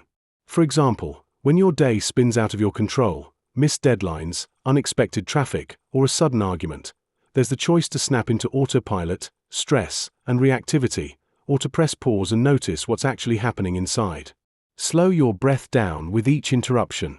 Tune into your body and feelings without judgment, even if it's uncomfortable. This simple act turns chaos into a training ground where presence is refined, like a muscle growing stronger each time it resists distraction. The marketplace isn't quiet, but your inner noise dims because your focus shifts from trying to control the outside to anchoring yourself within. Through this shift, moments that once felt overwhelming begin to feel manageable, or at least navigable. Life's messiness becomes the teacher, giving real lessons on staying present amid the unpredictable. Over time, daily disruptions no longer send you spiraling. Instead, you find you can move through the clutter with a steady mind, ready to respond rather than react. Try this simple practice next time things feel chaotic. Wherever you are, take a deep breath and mentally note 5 things you can see, 4 things you can hear, 3 things you can touch, 2 things you can smell, and 1 thing you can taste. This exercise draws your attention back into your body and the immediate present, without needing the noise around you to quiet down first. Presence doesn't require perfect conditions. It grows through starting right where you are, even when everything feels messy. Practice awareness anchors in high-stress environments. Imagine you're caught in a busy marketplace, bustling with people, loud noises, and unexpected surprises. Your mind races, trying to keep track of everything happening around you. In moments like these, finding a mental or physical anchor can be the difference between losing control and staying grounded. These anchors act as little touch points, helping you reconnect with the present moment when everything feels overwhelming. Without them, it's easy to become distracted by alarms, emotions, or panic, making it harder to act thoughtfully or stay safe. By having a reliable anchor, you create a mental stop sign that shifts your attention back to what's real and within your control, even amid chaos. One simple anchor many people use is focusing on their breath. When stress ramps up, taking a few slow, deep breaths can pull you out of a spiral of panic or distraction. To try this, breathe in slowly for a count of 4, hold for a count of 4, then exhale just as slowly for a count of 4. Repeat a few times, paying full attention to each breath. This practice brings your awareness back to your body rather than flying away with your thoughts. Another effective anchor is tactile, like feeling the texture of a ring on your finger, a coin in your pocket, or touching a specific piece of jewelry. When things become intense, deliberately holding or feeling that object grounds you, reminding your mind that you are still connected to the here and now. Even a quick mental cue, such as silently repeating a word like calm or steady, can serve as a mental anchor. Repeating it softly and focusing on its meaning can bring clarity during stress. A practical exercise is to identify 3 things you can see, hear, and feel in your environment. For example, notice the pattern on your clothing, hear the distant hum of machinery, and feel the fabric against your skin. When stress rises, intentionally recalling these sensory details pulls you back into the present moment.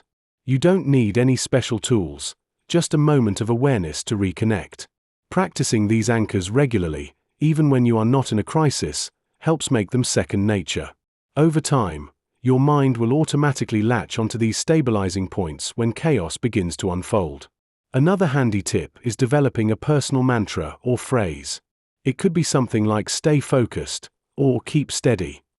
When tension peaks, silently repeating this phrase can cut through mental fog or emotional upheaval. Think of these anchors as your mental anchors, simple, accessible, and reliable. They act as a lifeline to your calm center, especially when everything else feels out of control.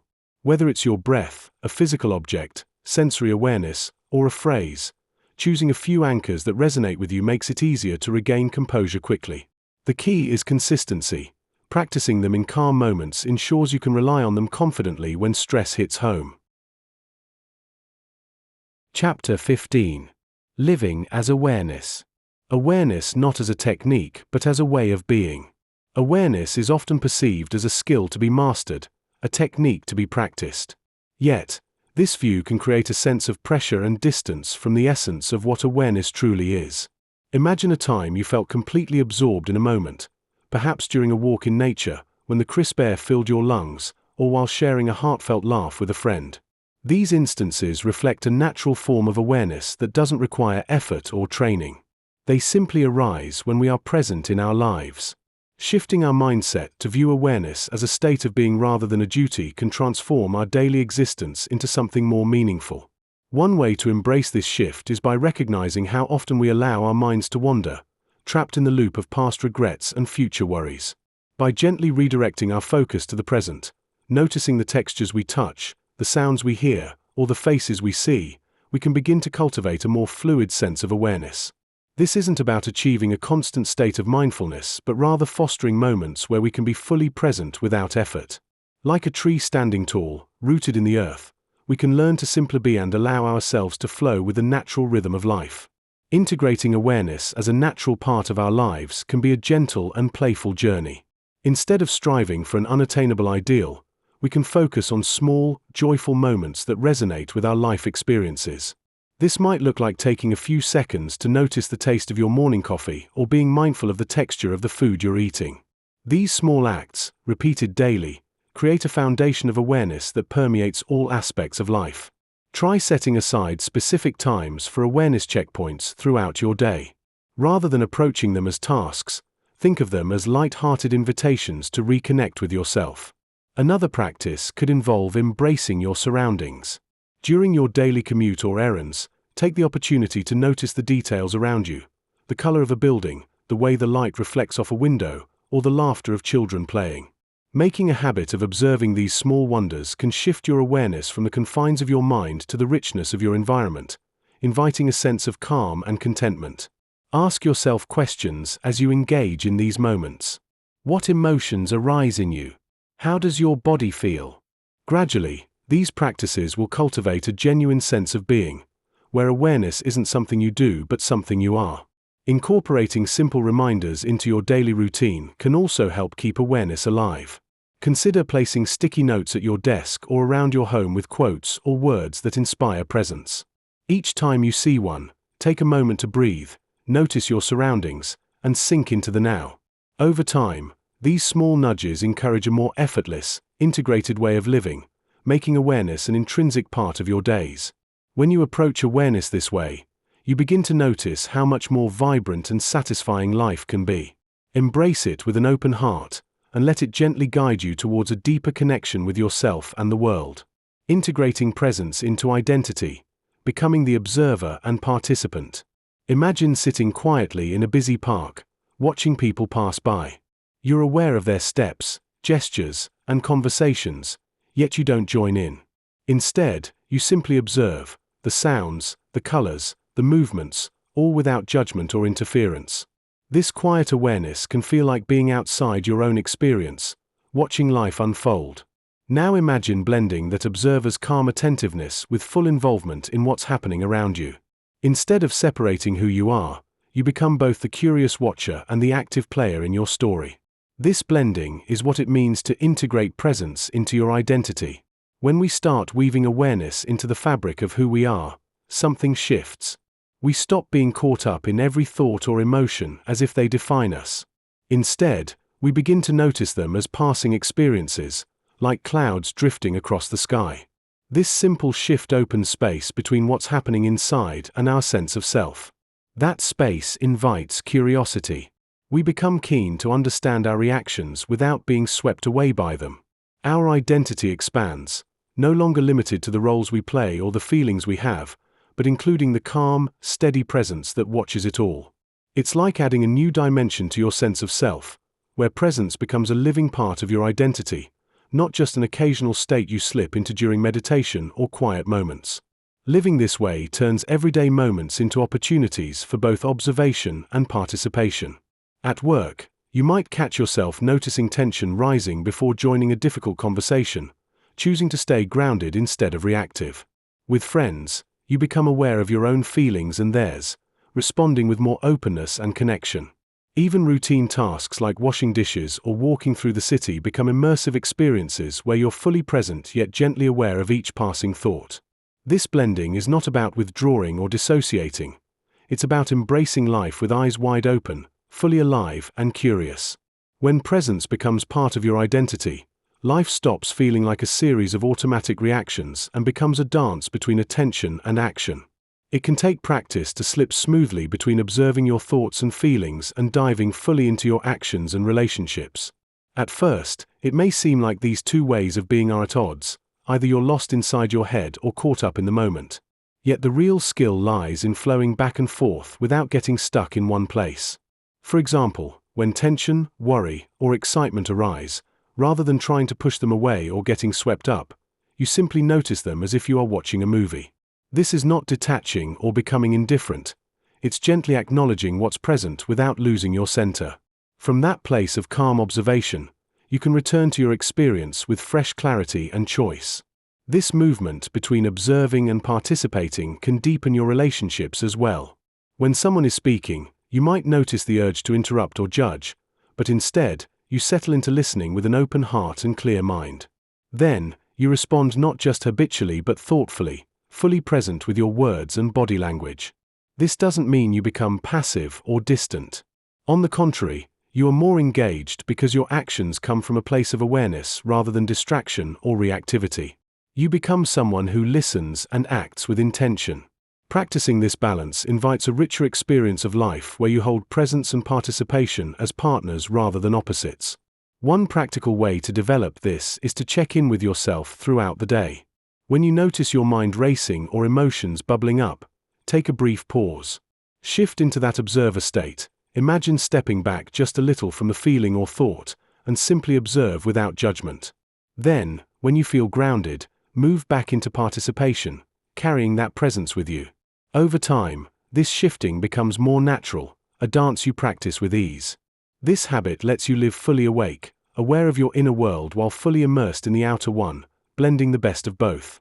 Closing reflection: how life looks different when lived with open eyes. Imagine walking through your day as if you're seeing it for the first time, the way fresh eyes would notice the way sunlight filters through leaves, the faint smile of a stranger passing by, or the scent of someone's coffee. When we look at life with openness, ordinary moments become opportunities for connection and insight. It's as if every encounter, no matter how small, takes on a new richness, revealing layers we often miss when we rush through life distracted or wrapped up in our own thoughts. This perspective invites us to truly notice what's happening around us and what's happening inside us, shifting our experience from one of routine to one of discovery. When we start living with open eyes, it's easier to see people for who they really are, not just as background noise in our busy lives. For example, noticing the small details about a coworker's mood or noticing how a friend's smile might hide a deeper feeling helps us feel more connected. It's about being present in the moment, rather than caught up in worries about the future or regrets about the past. As a result, everyday encounters become meaningful, and even challenges can be seen as opportunities to learn about ourselves and others. Living this way transforms our daily interactions into chances for growth, understanding, and genuine connection, opening a path to a more compassionate life. Developing the habit of seeing clearly involves simple but mindful steps. Start by asking yourself, what do I notice right now? Or what is this moment trying to teach me? During routines like commuting, cooking, or even waiting in line, choose to tune in instead of zoning out. Notice the sounds, smells, and sensations around you, and listen to your own thoughts without judgment. For example, when talking with a friend, really pay attention to their words and expressions, rather than thinking about your response or planning your day. This practice helps you cultivate a sense of curiosity about life and a gentle patience with yourself. Over time, seeing with open eyes becomes natural, turning everyday moments into gentle reminders that life is happening here and now. To deepen this awareness, consider keeping a simple journal for a week. Each day, jot down moments where you felt truly present or where you might have missed something because of distractions. Reflect on questions like, what did I overlook today? How did noticing more change the way I felt? What was I able to appreciate that I usually miss? These small exercises help train your mind to stay attuned, and over time, noticing becomes a habit. Remember, living with open eyes isn't about perfection but about a willingness to see life as it truly is, full of nuances, surprises, and lessons waiting to be appreciated. The everyday miracle. Awareness doesn't add something new, it reveals what's always been here. Awareness is like peeling an onion, layer by layer, revealing what's always been there. Many of us spend our lives searching for happiness, meaning, or purpose outside ourselves, believing we need something new to feel complete. We often chase after material possessions, accolades, or relationships, thinking they will fill the void we sometimes feel. Yet, what if the feelings we seek already reside within us, cloaked in the hustle of daily life? The beauty of awareness is that it isn't about gaining, it's about recognizing and remembering.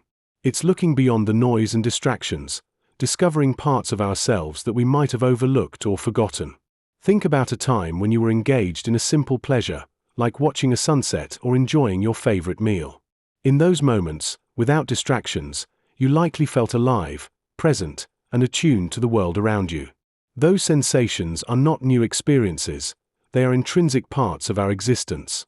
Awareness invites us to connect with those moments more deeply, recognizing that the capacity for joy, peace, and fulfillment is as natural to us as breathing.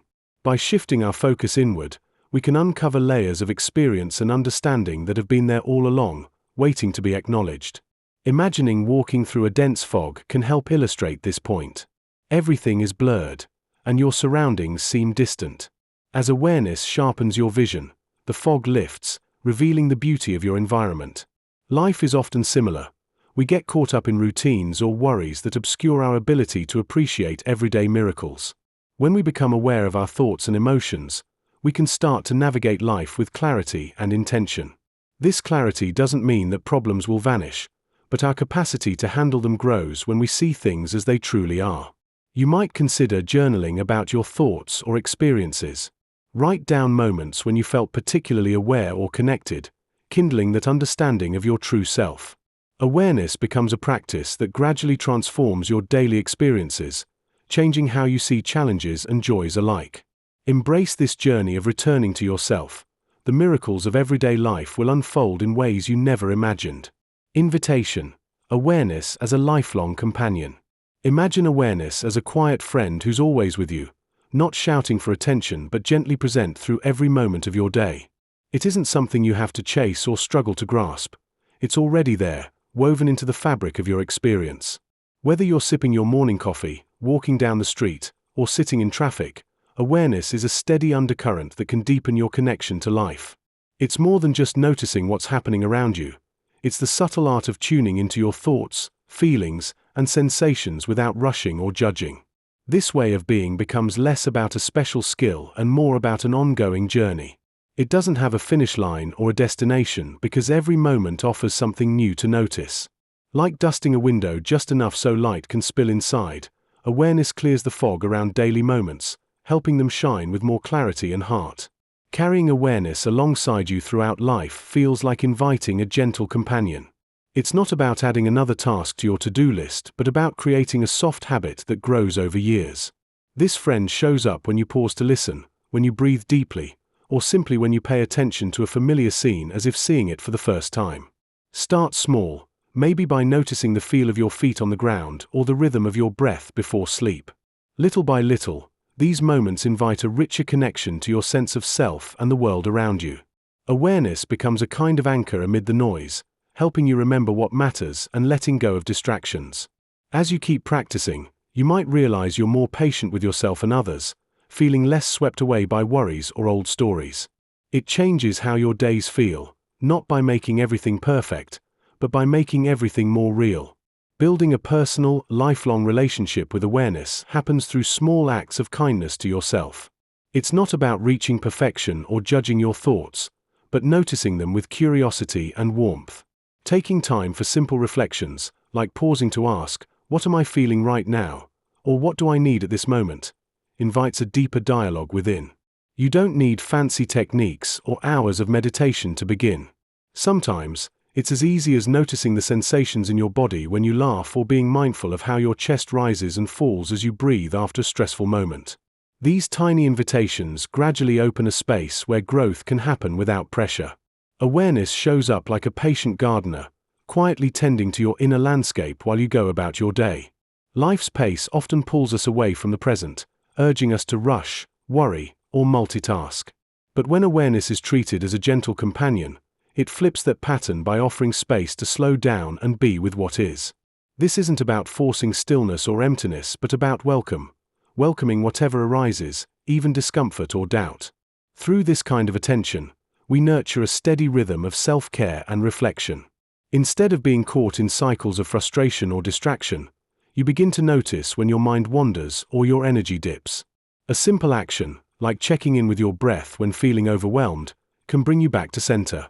Over time, these small moments accumulate into a deep reservoir of calm and clarity you can draw on anytime life feels challenging or confusing. Try this. During your day, pause for one breath and quietly observe where your attention naturally lands. Is it on your worries, your body, the sounds around you? Without judging what you find, just notice it with a gentle smile. This simple practice invites awareness to become less about effort and more about friendliness toward the world and yourself. The more you invite this companion into your life, the more it shows up, reminding you that you don't need to be anywhere else or be anyone else to be fully alive in this moment. Final question: what would shift if you treated every ordinary moment as extraordinary?